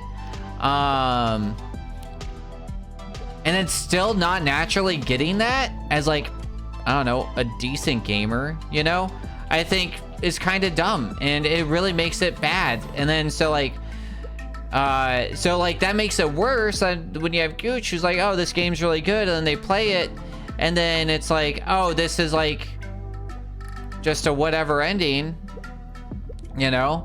It doesn't like invigorate you to necessarily like do more per se, because then like the nice thing for me with getting the neutral ending with a pacifist run was I was still able to just go do the extra content and get the actual pacifist run. If you kill anything, you have to redo the whole game. So it's like, you know, I feel like if you have a story-driven game, you need to have some storyline building regardless of choices. Yeah, and that's a really hard thing, you know. And it's like it's my biggest issue with Beyond Two Souls and Heavy Rain, which are choice-based simulation games.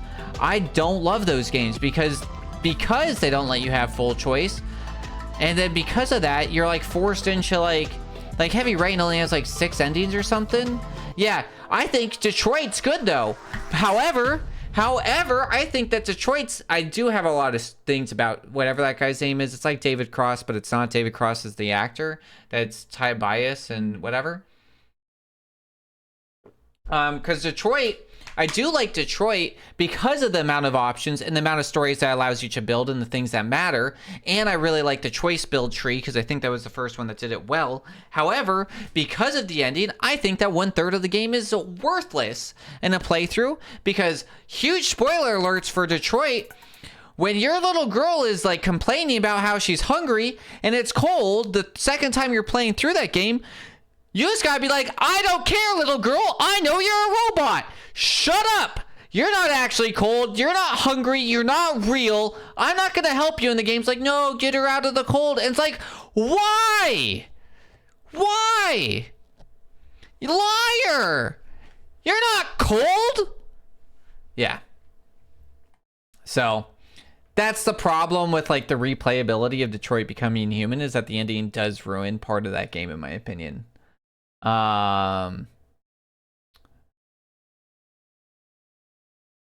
Goot said, honestly, if it just ended before the forest crash, I would have hated it. The forest crash was done, and everything after that made me hate the game. Yeah. I mean, that like makes it was an interesting concept at the time, you know. It was pre-Doki Doki, which is like a whole thing. Yeah, like Beyond Two Souls made me really angry. Because I want to, like, the scene that I still remember to this day from Beyond Two Souls is I like, which one got, yeah, Beyond Two Souls is Elliot Page, right? I was like, I want to answer the door. There's like a whole date scene. And it's like, choose your outfit, choose the thing. There are so many useless choices in that game, and they made you make choices. Like, it's like, what do you want to wear? It's like, I want to answer the door to my date with my pants off, and I want to like let him know what he's getting in for, and that we mean business. And the game's like, oh no, you have to choose something to wear, and what you wear doesn't change anything. So it's like, why is this even a choice that's programmed? And if it's a choice that's programmed, why can I not make every choice possible, which includes answering the door? Because it has a no reason explanation. I go to answer the door, and your character just goes, I don't think that's a good idea. I don't care what you think. This is my choice. This is a game of my choices. Let me live with my consequences. If I shouldn't do that, let her get like let me die and then I have to redo it and be like, well, that was a bad choice, and learn from it instead of you stopping me from doing it in the first place. That's not the point of choice-based games, is for you to force me to make the choices that you want me to make, and then also waste my time making choices that don't matter. If I wanted to make a bunch of choices that don't matter, I wouldn't be playing a video game.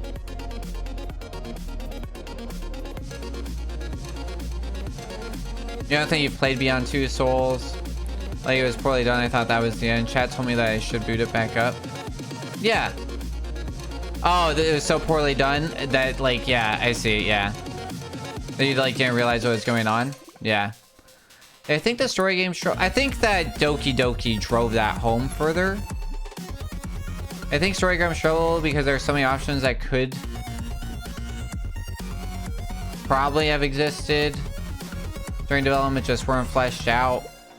Is there too many potential outcomes? It's the dungeon master problem. 100%, right? You write your whole campaign for your campaign to do something, and then they do something that nobody thought of. Yeah. I don't know. Let me game. I mean, I did get asked to play an options game, and I was like, I don't know if I should do this. And then I was like, you know what? I do have opinions about this. Maybe I will do this. I realized the crash, but I thought that was it, and I was happy with that. Oh, I see what you're saying. Yeah. And the rest of the game after that ruined it for me. Yeah. I don't know. It's been a long time since I remember the neutral ending. I just do remember being very I remember being very hyped up about that game and then very underwhelmed after the neutral ending, and then beating the pacifist ending and being like, all right, I understand why this game's worth it now.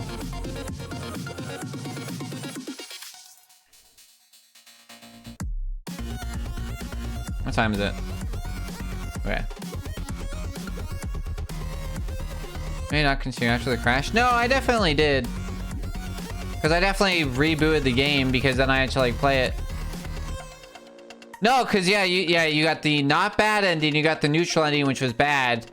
Because the bad ending also is tedious as heck. Because not only is it that like you have to kill everything that you encounter, you have to be a mass murderer. It's a genocide run. You have to genocide everything. You have to go into every single place and you have to kill every possible encounter that can happen. It's like going to Route 1 and murdering every single Pidgey. It's not just like, oh, capturing the like Caterpie that runs into you. No, you have to kill every Caterpie on Route 1. Like, that's how you got to get the bad ending, you know, which is actually one of the better endings. But, like, that's so time-consuming and tedious. No, Killing Toriel did. Yeah, you got the neutral ending. Yeah. Which isn't the bad ending. It's just not the good ending or the bad ending. Yeah. It does, yeah. It messes, because you cannot get the good ending, but you also don't get the genocide ending. And you do get, you might get like a weird neutral ending because you do end up killing. I do think you might get slight differences with the neutral ending based off of like which main characters you kill. Because if you kill like Mermaid Girl or whatever her name is, I do think you might get like a little bit of extra stuff. Yeah, it gets weird. It's been a long time though. It's been a decade since I've played Undertale. So, you know, it's like, I don't know.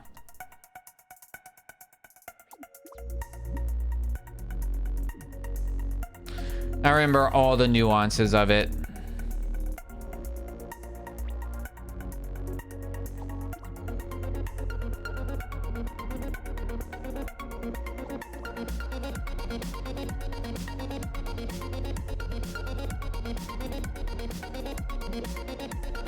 Undying, yes, that is, yes.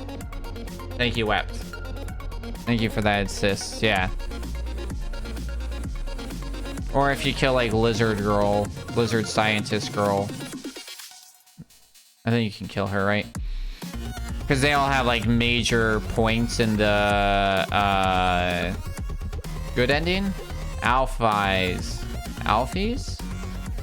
Yeah. So it makes it do weird stuff. Now we're gonna do like a couple more. We'll do a couple. I feel pretty good about this one. This one's not too hard. We'll do a couple,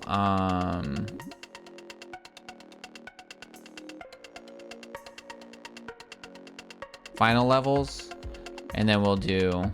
Or that game only got big because Yeah, no, 100. I got into it because like it was like the Grumps were playing it, and that's like how I first heard about it.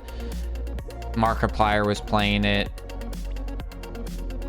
I really only got into Detroit because of I really enjoyed my playthrough. The super best friends are no longer super best friends.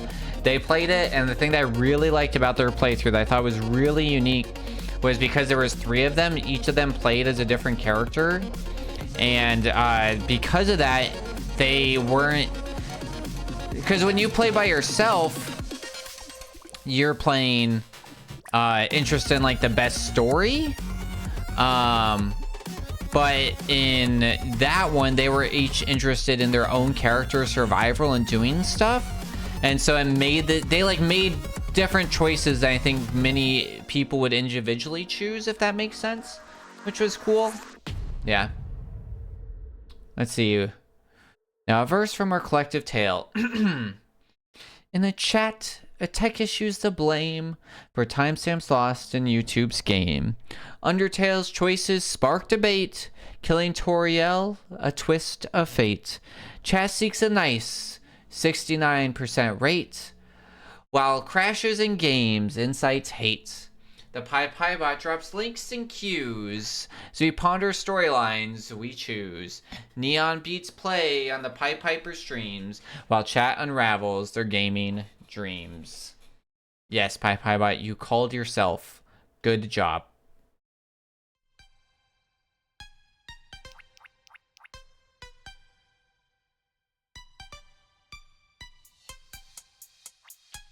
Uh-oh. Uh-oh. Can we get the shortcut? Alright, fine, we'll do it this way. Hello, hello, hello, it's me, hi me. Yeah, that's exactly what just happened. I did, add a few new catch options, by the way. I don't know how long it'll take for them to show up, but I did want to share that.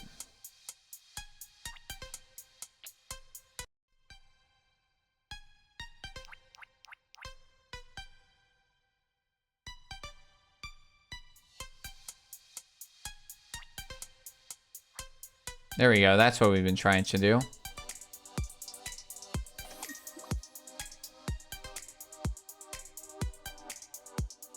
Nice. Nice.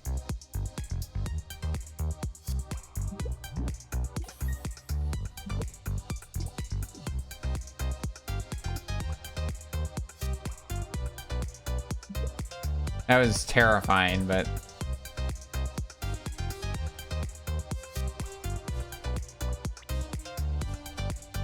I probably could have made it and done the double trick, but we don't make it often.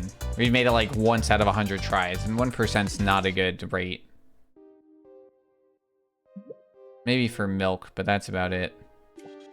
This game, all milk's gross.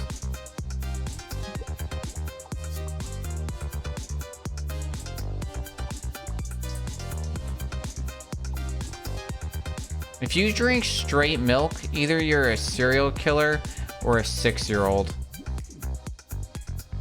Milk is not delicious. Ice cream's delicious. Cheese is delicious. Milk is nasty. We're absolutely messing this up.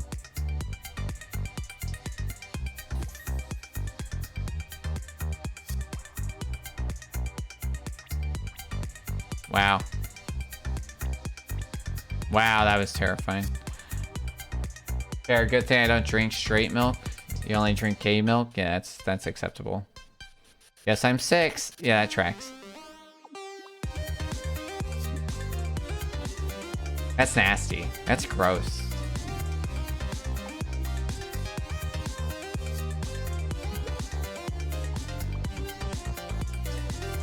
Even the smell of milk is gross. Can you believe it, Delia? Onyx drinks straight milk?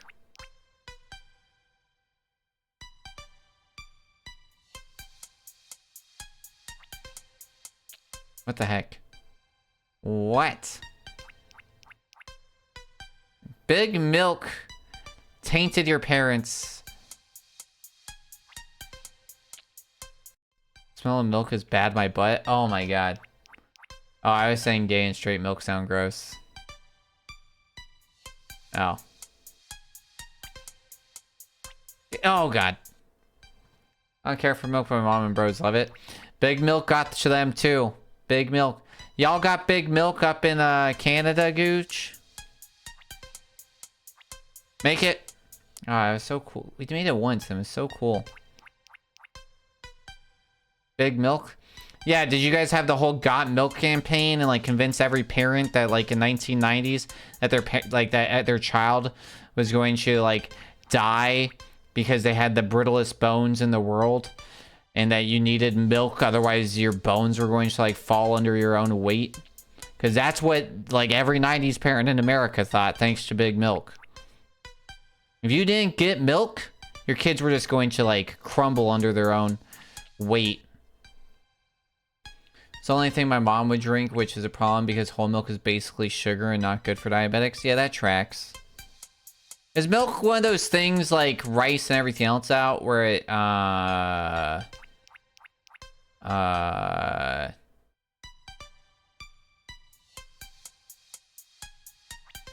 turns into sugar in your body? Trump has actually mentioned our dairy tariffs multiple times. Yeah, you guys love your trees and cows. So you guys do have the biggest of milks.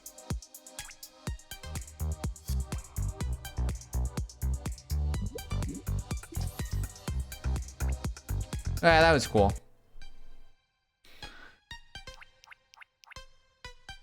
We've got milk and more.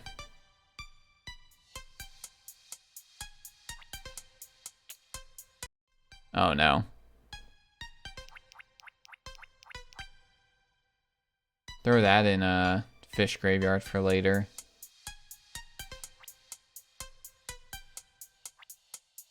Alright. We're definitely messing that up. Because we made it that one time. But you know what? No deaths is the true key.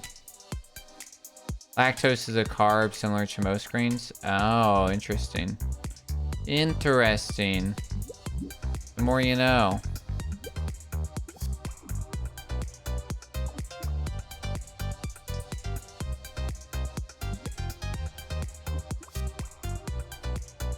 I do think that there's an important distinction between things that are like actual sugar and things that turn into sugar. I will say it's important. We had two people in our class, one with that had like constantly low blood sugar and one person that had constantly high blood sugar, and I learned a lot about like sugars, like sugar alcohols, and like I was like, I knew none of this. So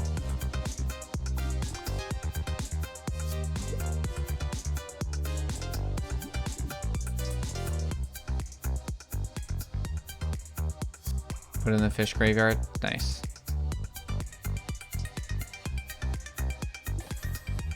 All right, let's do this really well. Nope.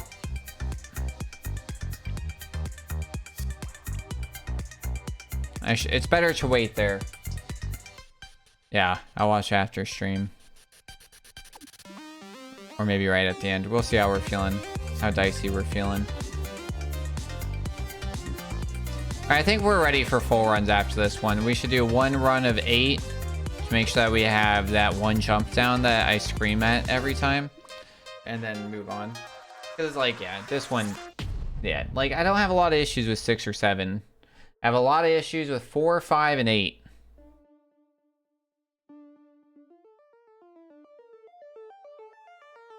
And they all have big time losses, which is a problem.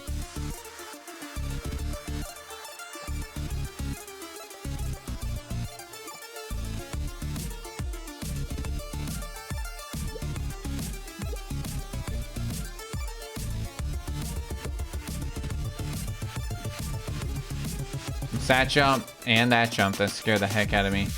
And then ready, it's going to be this second jump here that I hate, and we're okay. All right.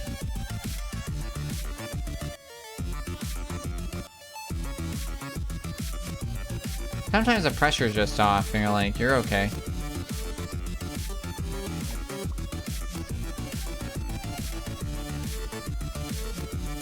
I do like this song.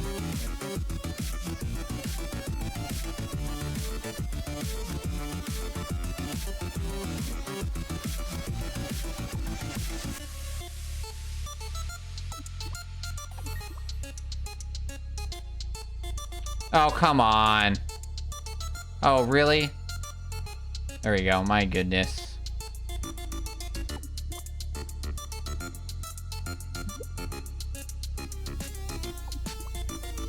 Oh, you do have to jump into this guy. Good to know.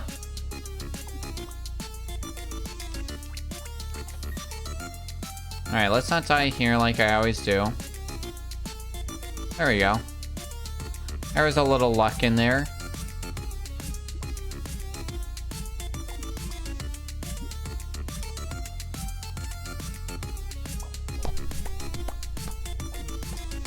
You guys ever seen the movie AI? With Sora from Kingdom Hearts? Speaking of derivative movies, talk about a derivative movie, that is just Pinocchio.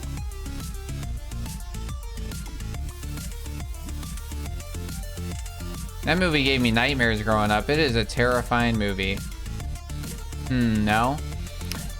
Yeah, just imagine Pinocchio, but instead of just Pinocchio, it's Pinocchio, instead of being a puppet, is an AI robot who then has a brother who's a real human boy. So then instead of just like the normal, like, I want to be a real boy, it's constantly like, why do you love him more than me, Geppetto? Is it because he's a real boy? And then the answer becomes yes, and then he gets thrown in the trash because he keeps misbehaving. And then he becomes a donkey still. Insane movie. Insane movie. You should be on sci-fi all the time. All the time. Freaked me out as a kid. It has so many scary scenes. So many scary scenes in it. They're just like unsettling. And it's just like uncanny valley. And he still becomes a donkey. Yeah. Yeah. It's Pinocchio. You're just like the land of misfit toys of bad boys, you know? And then he meets the blue fairy who then turns him into a real boy. All right, here we go. 3, 2, 1, go.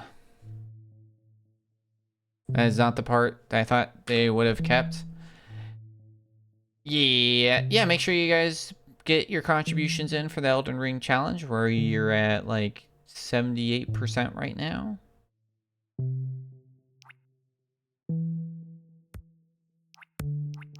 What was that?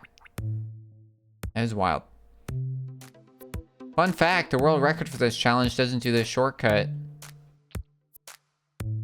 And that's probably why.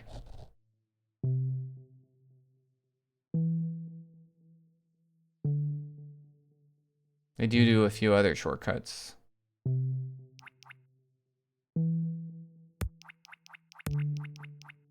Ugh. Alright, once. Okay.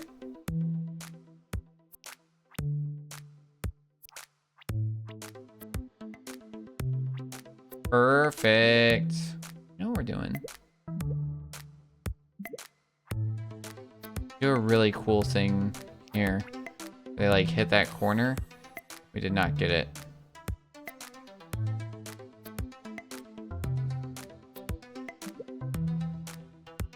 And they finished this at 45, so the fact that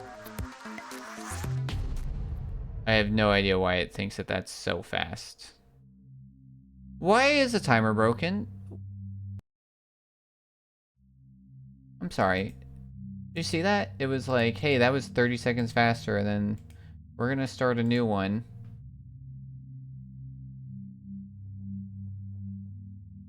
Wait, we're gonna start these runs over. We need the timer to be good. This is not a game where you don't want a good timer. It's very important.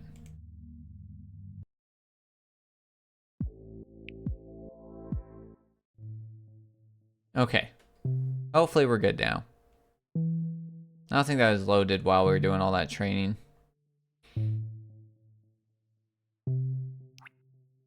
Sure.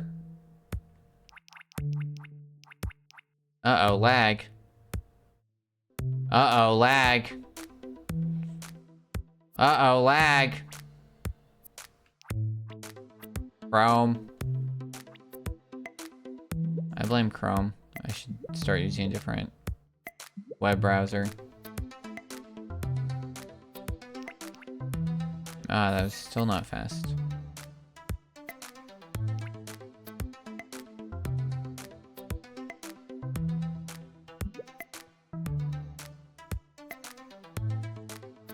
Okay, sure. What are we comparing against? Who knows? Don't reset again. Okay, timer's working.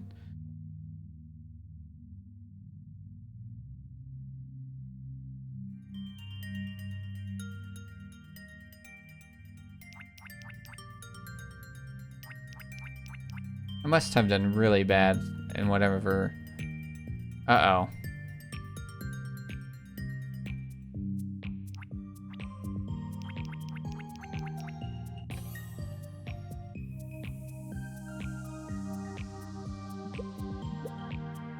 That was only a little scary.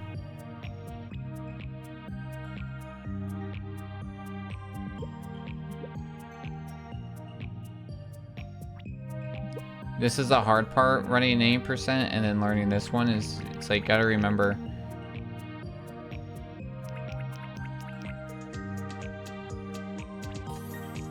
To get all the music notes. That was really good. That was, what the hey just happened there? We like got double grabbed. I guess I spoke too soon. That was really odd.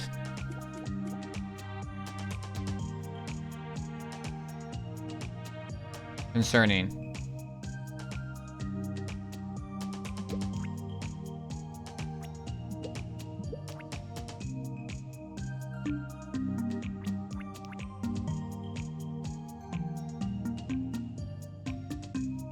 Every time I play this game, I feel like I forget where everything is. And then, like, I see it. I'm like, oh, yeah. Oh, come on.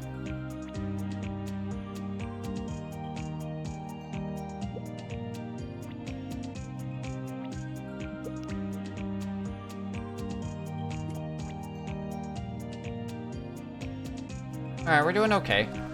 We're still on PB. We're on PB.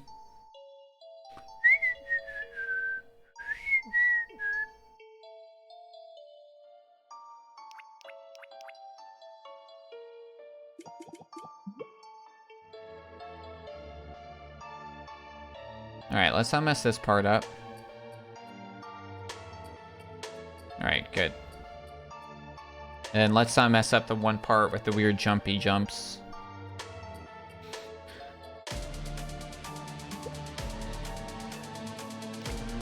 Uh-oh. Uh-oh. We missed the jump. We're alright. Let's not go in the super speedy way.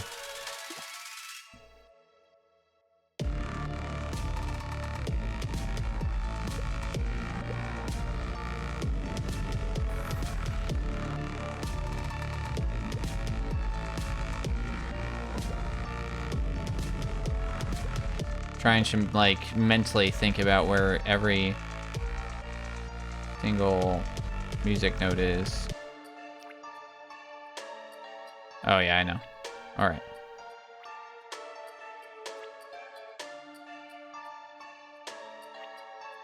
Oh, that was slow. That was weird. I like got grabbed up. Grab that.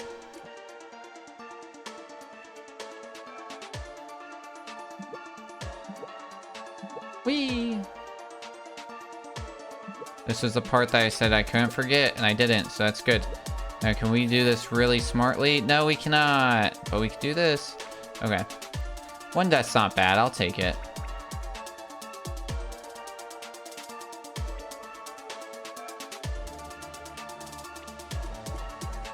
That used to be a big death part for us, and now we're doing okay on it, so... Can't complain too much. Get in there. Those are always silly. I like that little bucket drop.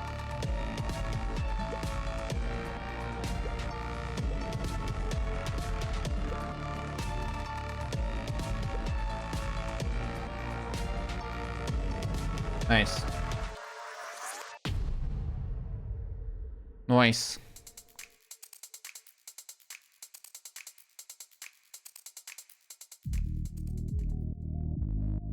Alright, this is the last levels that we did not practice today. So hopefully we don't mess it up. And I was right to trust our faith in ourselves.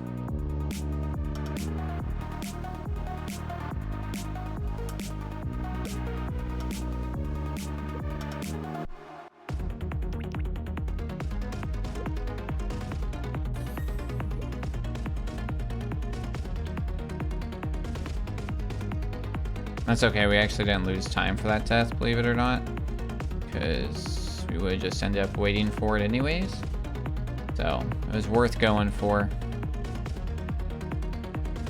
No, lag, stop! It doesn't actually matter. This lag's fine.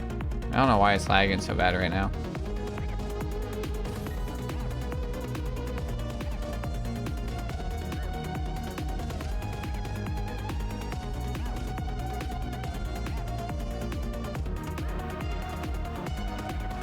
Oh, jeez.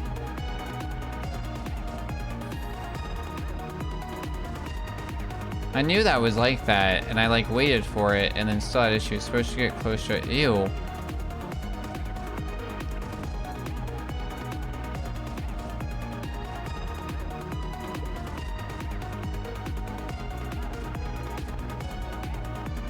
Anything over 35 is horrible.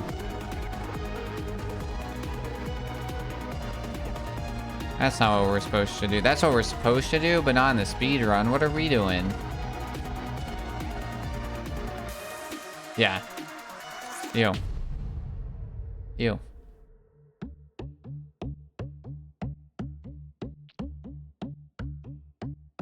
Gosh.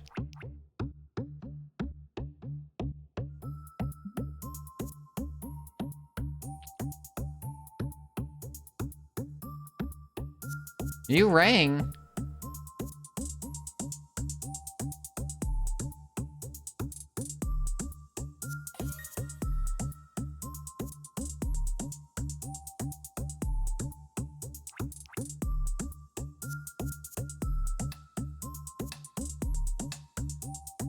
Cracking toasters. There's that old joke, and it's like, my wife asked me why I always wear my gun in the house. And I said Decepticons, and then she laughed, I laughed, and the toaster laughed, then I shot the toaster.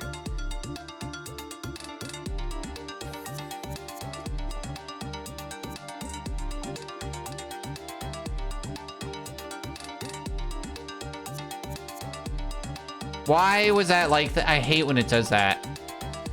Oh my goodness.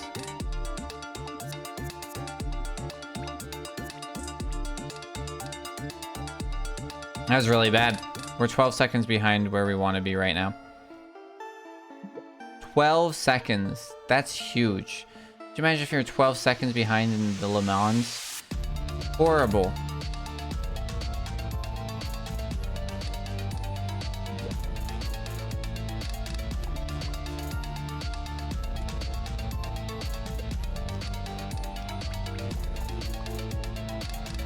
That's fine. Still on PB pace. But we could have been a way on more PB pace.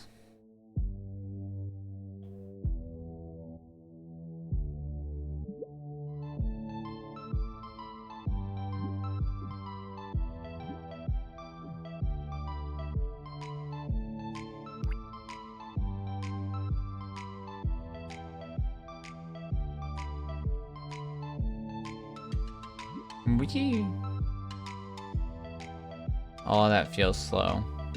Don't like it. Why did I do this? That was wild. Did I miss one? Oh, did I miss a music note? No.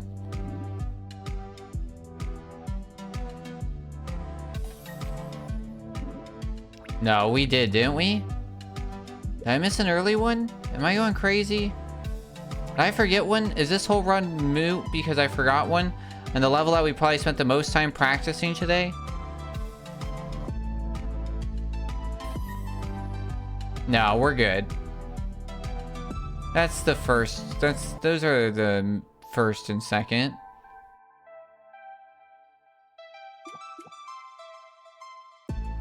Yeah, because other one's under the green thing. That was neat. We had some issues with this in practice too. Seems like we didn't get those all the way out. Yeah, see, under the green thing. There it is.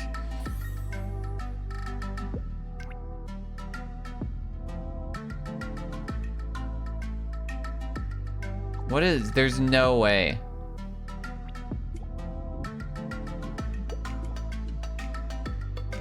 That means that the splitter messed up.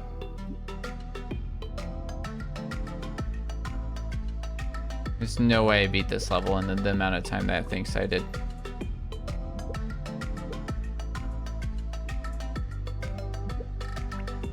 Two deaths? No way. Two deaths is not a 35-second loss. The timer's just wrong.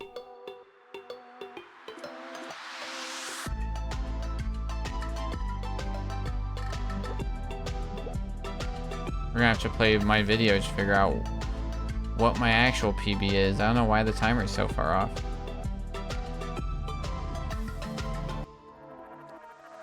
Somehow my previous segment is a rainbow, yet we're also a minute slow? Live split, I don't understand what you're trying to tell me. It's like you're trying to speak to me and I just don't understand.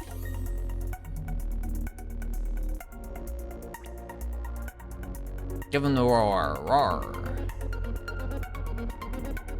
Oh, mother trucker.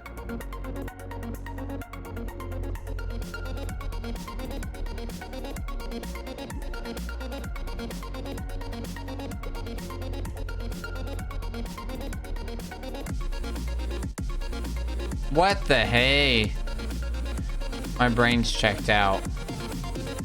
This happens every now and again, right around this point in the speedrun, where for whatever reason, my brain just starts being like, ooh, pretty colors. What movie want to play in our head?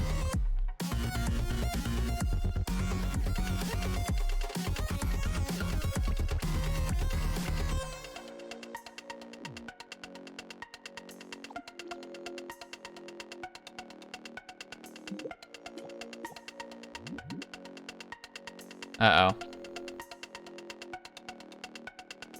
Awesome, weird time on that.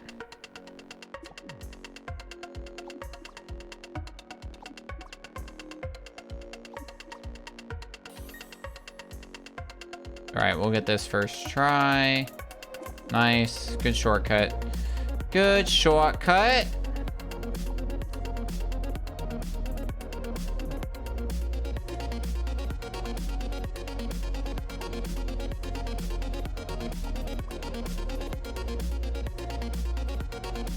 Oh, man.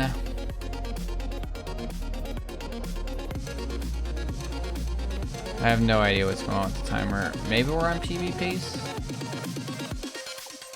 Doesn't look like it. Doesn't make sense.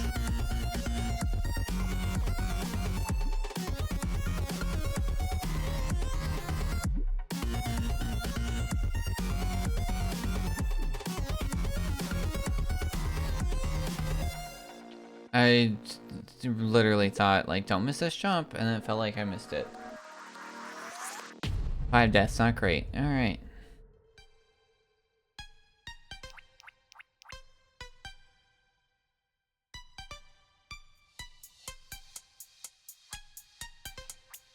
Nice, dude!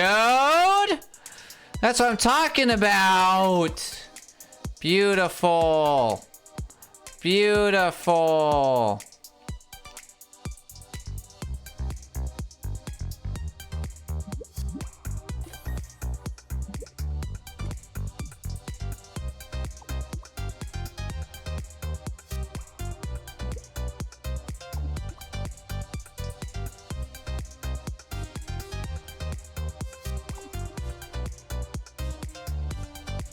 Oh, that was risky. I went early on that. That could have been like a 15-second time loss, maybe, depending on how it would have went. Like 6 at minimum, 15 depending. Like that was risky. All for like a second time save.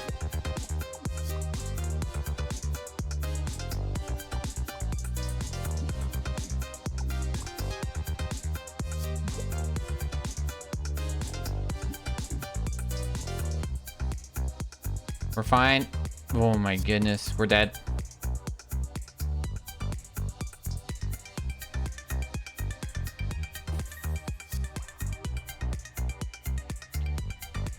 That was weird.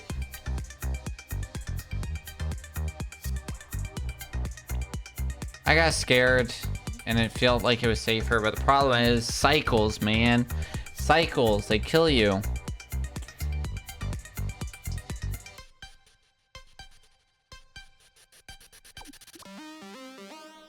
All right.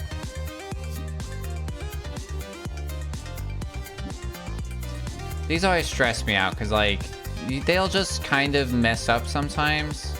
Or you'll be, like, good enough for part of it, and then it'll just kill you, and you'll be like, alrighty, I guess I'm dead now.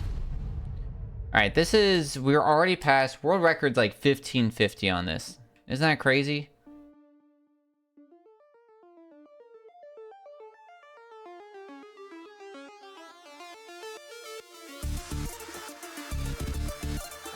Ooh, that was not a good turn. I'm gonna be honest. That was pretty rough.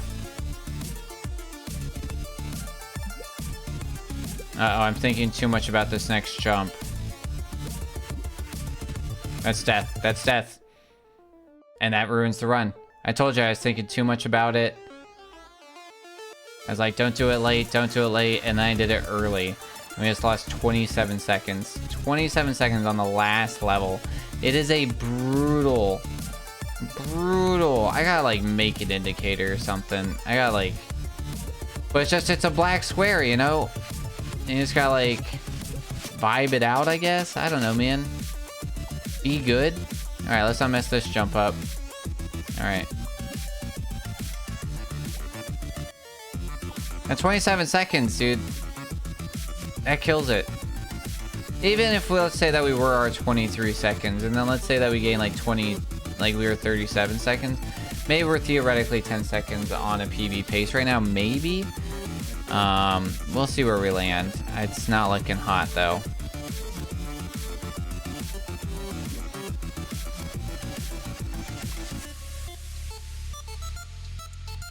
What?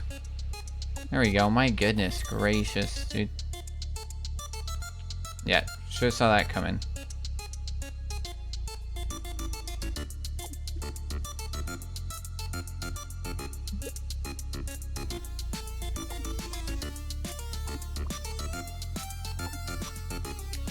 If you mess that up, oh god, you hit a new loading zone like immediately, and then that's kind of just it. And those deaths are the worst, because it's really just that's it. You could restart the level, but like there, you're a minute 45 in. There's no way.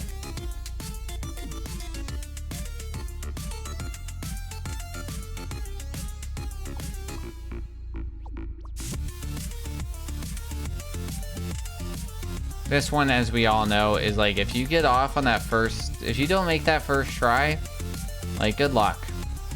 Because it is hard to make any try after that. We found that out during last stream.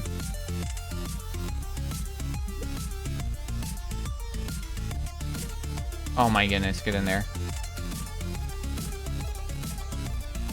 Yeah, honestly, an 18 like 37 does sound accurate. What the hey? But where those splits are, though.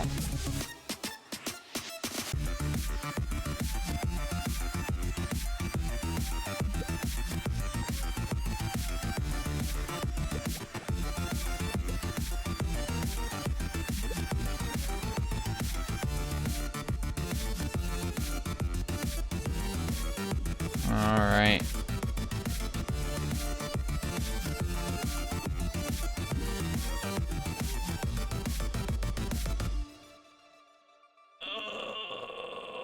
Not great.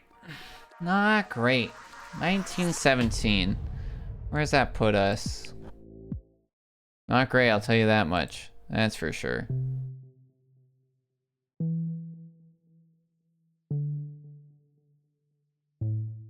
All music notes. Last place, 1817. Yeah. So that was like 1818 or whatever. Sounds pretty close, because we were pretty close last place. I think we were just under it, maybe. Pretty rough. All right, we got time for one more. We got time for one more run.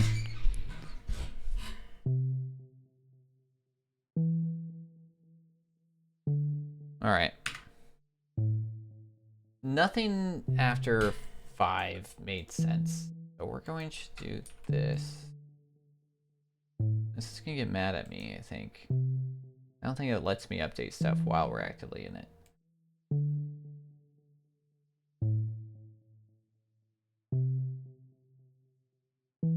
Can I just get rid of real time?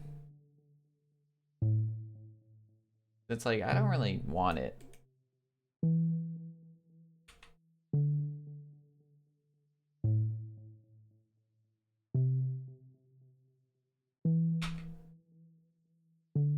Alright, let's see what happens. Alright, I cleared some of the splits just to see, you know, it thinks 1917. Our real goal is a sub, right now, like a sub 18 would be dope. I think we can get there.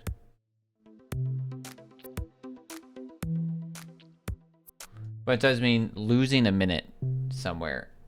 Like, the fact that the world record was 3 minutes faster than what we just did, that's very, very impressive. I gotta, like, double check the technique tapes, you know? There we go. What? What? Did some cool stuff followed by some dumb stuff. I do stand by one of those. The spike hitboxes in this game are insane.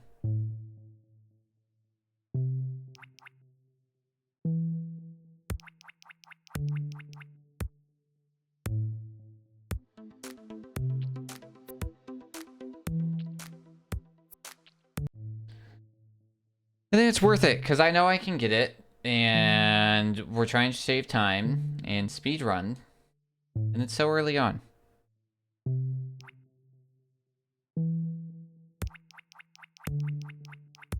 It was an extra jump than we needed. There we go.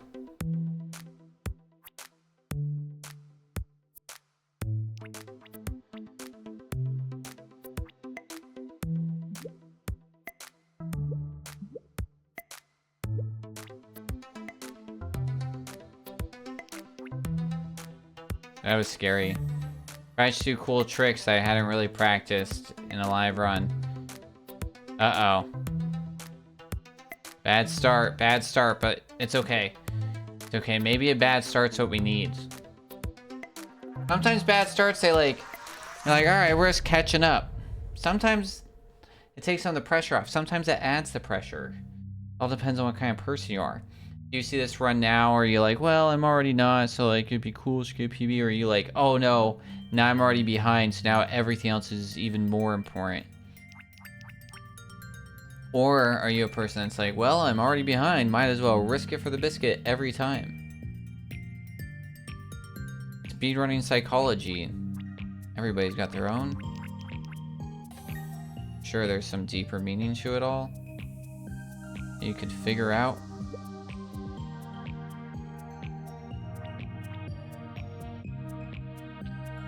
Literally lost no time for that. That makes me think that we're somehow behind schedule. Posture check, you shrimp gremlins.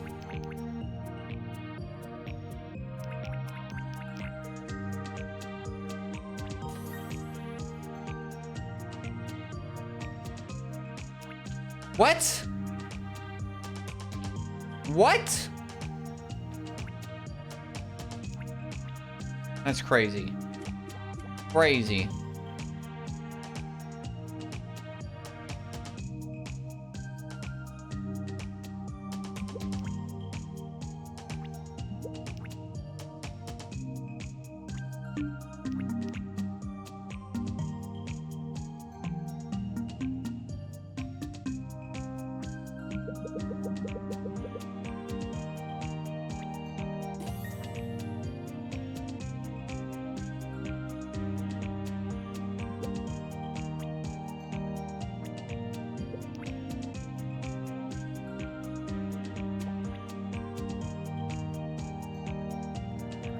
Wow, okay, sure, sure, sure, sure. Interesting, even with that dumb death. Oh yeah, back to the thing I started talking about forever ago. As all for me to be like, so one of the funny things that used to happen, you'd have like people come over to where I was working and get training from us. And I have like a really bad habit during training just to be like, all right, I'm going to give you the 500 years of history of why this thing's like this and why it's important that you do it this way, and this is why you need to know this thing. And what's funny is I got to experience that training on the other side once, where like the dude who invented it was like, here's how you do this and this and that, and I was like, dude, I can't even see the practical knowledge of this. Or like, I can, but like the chance of me needing to know this, or like, one, it's like if I do need to know this, something bad has happened, and then two, it's like crucial. So it's like but I was sitting there, I'm like, I gotta pay attention because like I'm never gonna get this knowledge again. And so it was like, no, that sucks.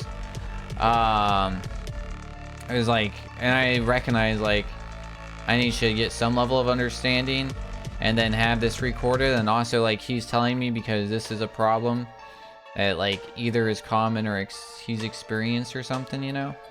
And so it's like a lot of, man, we are super behind.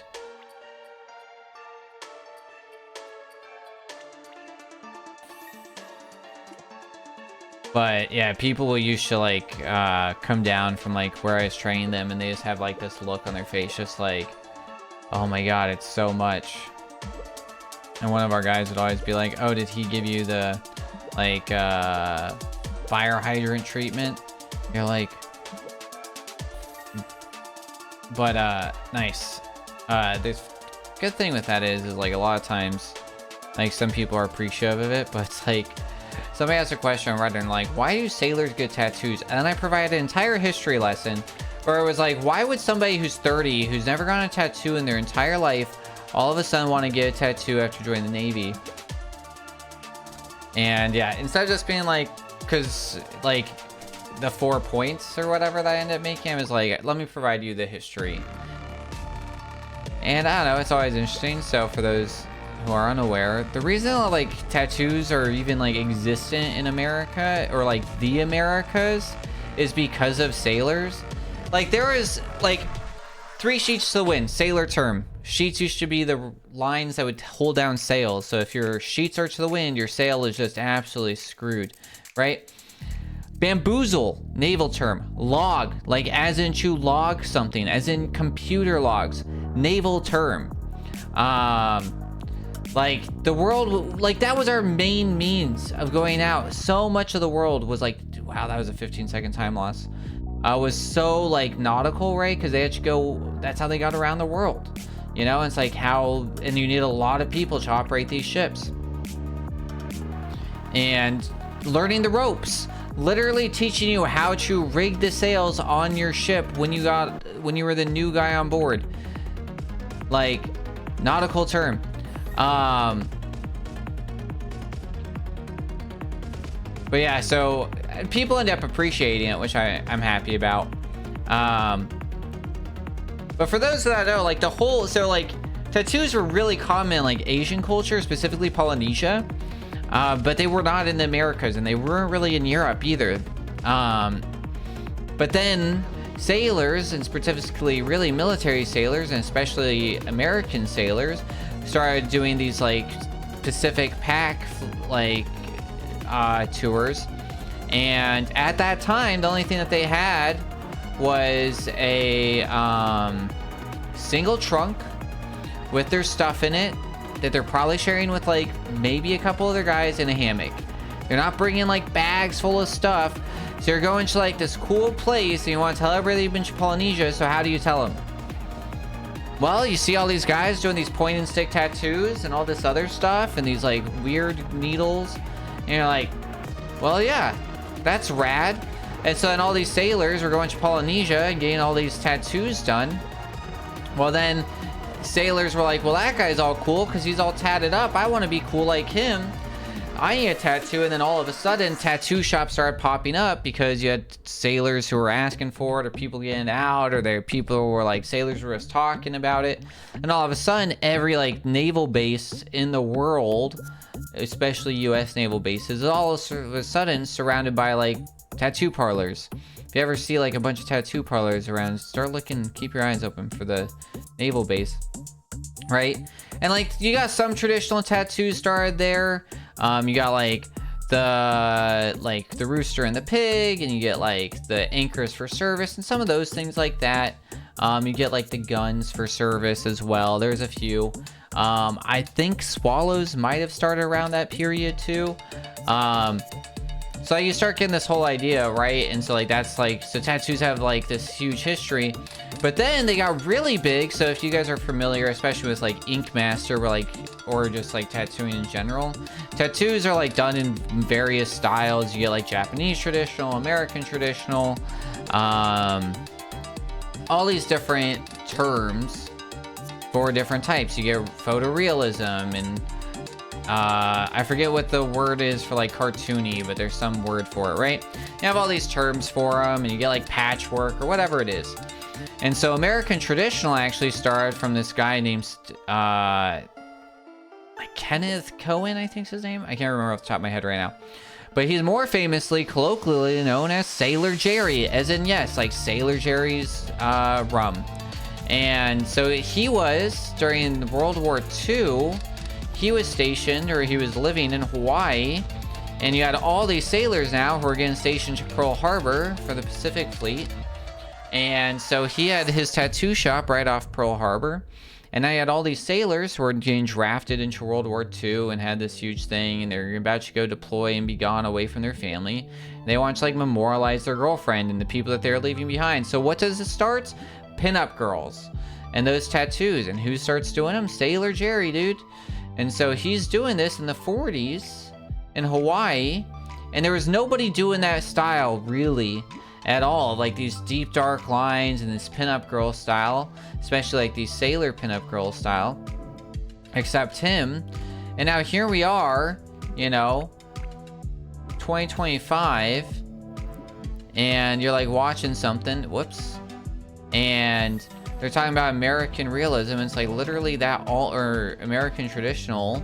And first off, it's the fact that it's considered traditional, and it's only, you know, it's not even 100 years old, it's 80 years old of a style. But two, it was 100% from this dude working with sailors. So it's like American traditional tattoos would not exist without sailors. So it's like, anyway, so why somebody would feel that way. And also, fun fact, like most numbers I think are around 60. Some show like 70, some show like 50. That like 4 like branches, like the US Navy has like 60 to 70% of all members have at least one tattoo. And it's like, that's crazy. It's like, so I made a joke. I'm like, there's no real other organization that you have a stat like that. Like maybe the Yakuza, you know, but it's like, it's pretty wild. So it's like, why? So you're 30 and you learn about all of this like heritage and tradition, and you have all like, you know, 3/4 of the people around you also are covered in tattoos, and you're in these areas that just have tattoo shops everywhere because they've been there forever. So it's like ease of access, tradition, sense of belonging, and also they're just rad AF. Like, so I just was like, so it's just like, right, that probably could just been that 4 points, you know, ease of access, rad, tradition, sense of belonging. But nope, I had to give Reddit an entire history lesson because that's who I am. And now you guys get to enjoy that history lesson as well. I was talking to somebody else, and I was like, do you know why we do this? And like, no. I'm like, well, do you know why we do this thing that's like the predecessor to it? And they're like, no. I'm like, well, all right, let's talk about like the other thing. Do you know anything about this guy? And I'm like, all right, we're gonna have to go like 9 things down, you know what I mean? I deleted the time, so everything after this is just, we're setting the standard.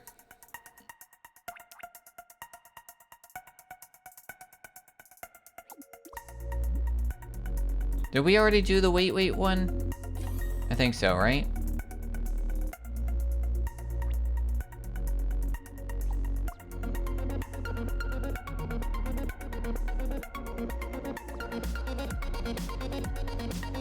Yeah, I think so.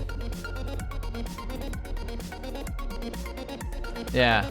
Let's see, what are some terms I throw? So logging, the reason that's a nautical term is because the first sense of log was the deck log, in which you had to, and it's called that because what you would do is, it was actually the speed book on board. But how do you measure speed? Well, you know that your ship is whatever, you know, 3 fathoms long or whatever, right? And so what do you do? Well, I know that this is 3 fathoms long or whatever, you know.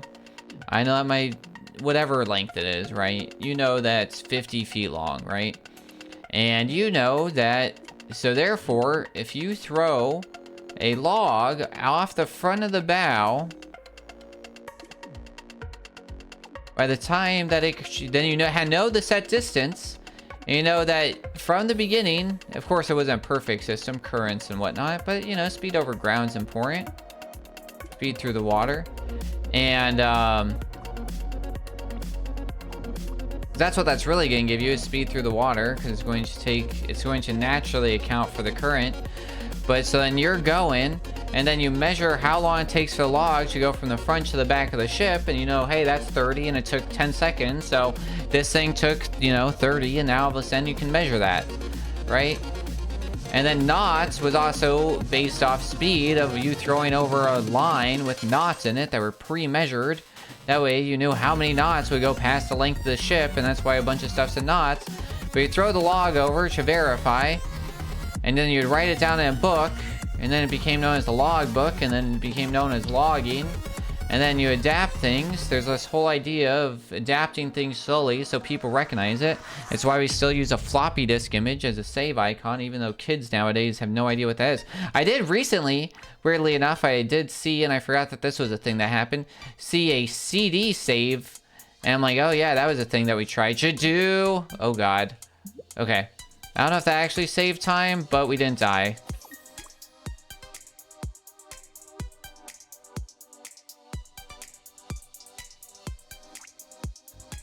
Like, I don't know what we would do now for, like, a save icon, except, like, you know.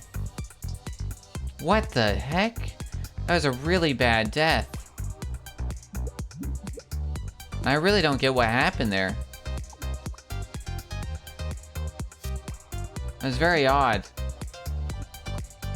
It's the second weird thing to happen this level. I don't love it.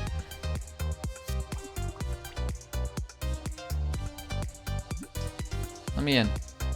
Yeah, we're way behind now.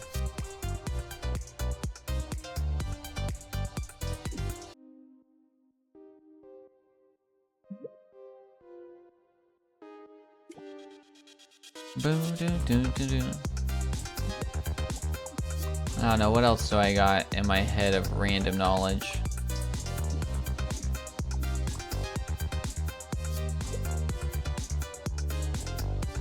I think mantras are important if they're based off your character rather than a thing that you do. It shouldn't be like, I can or I will do this. Like, maybe you could do like a mantra, but then you gotta like actually do the thing that you're saying you will do. Oh god, not this again. I think it's interesting to like do a mantra that's based on your character, but then it can't just be like, I am this thing. You have to define what that thing is that you're saying. Right? And then start embracing and living it.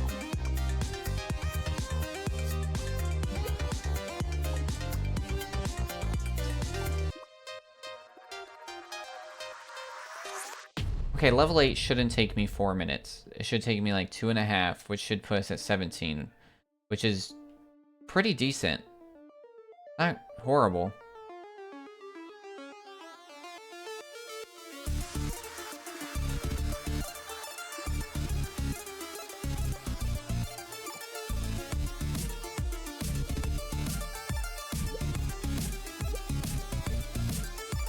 Thinking about that jump. God, it scares me so much. I felt like I messed it up again.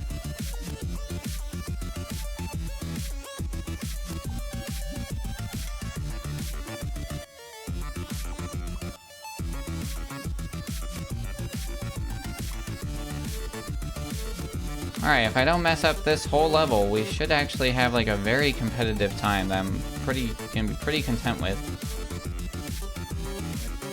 But why do I have to say that?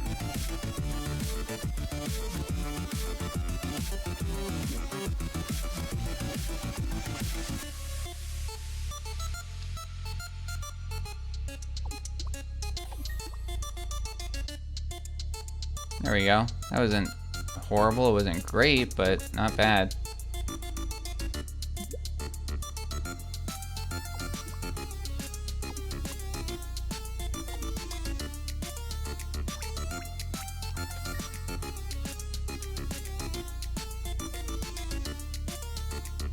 I like to just wait a little bit there, because otherwise I take weird deaths.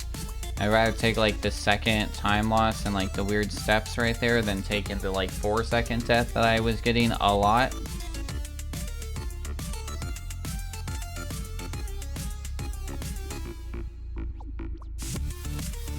Alright, last music note coming up. Ooh. Like that garage door opening.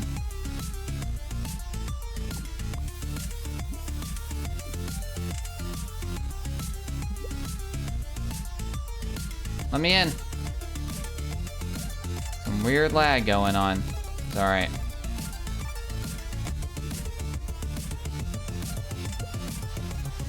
Get me out of here!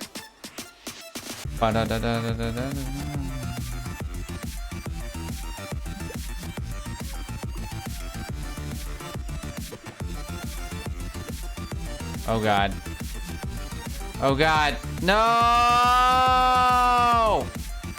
It did like a weird bounce. I didn't like it, and I tried to like over adjust it. And then I thought I could save it. Cause like I didn't think we were gonna make it. Horrible. Horrible. That's gonna take us from like a 1730 or a 17 to like a 1730. Like we were possibly gonna be a subset. That's literally just hold right. That's why I say about these flying sections, man. They stress me out because it's like I literally don't, I'm not even doing anything. And then I died. Oh my god. See, 1730. Yeah, that could have been easily a 17, sub 17. But that is a PB. And that does put us, 1739 isn't horrible. That puts us in 6th place, which is second from last, which isn't, or third from last, which isn't horrible. And it's not a horrible place to be, so I'll take it. 1739.33, that's worth uploading. Yeah, wild. Yeah, sub 18 Lego feels pretty good. You know, we took all of those horrible deaths. If we didn't take those horrible deaths at the end, that easily would have been like, that could have honestly been that would have been easily 5th place, and we would have been probably close to 4th place. So big old L's. But yeah, let's save those splits. But yeah, that was it. I just wanted to do one more run. I'm glad that we did. I'm glad that we got a really nice PB. So let's find a beautiful people to raid over to. Just a reminder, y'all, I will not be live tomorrow. We'll be doing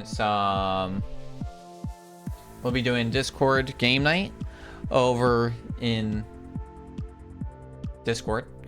We're gonna be watching Viturian, which is a sci-fi horror film officially with what's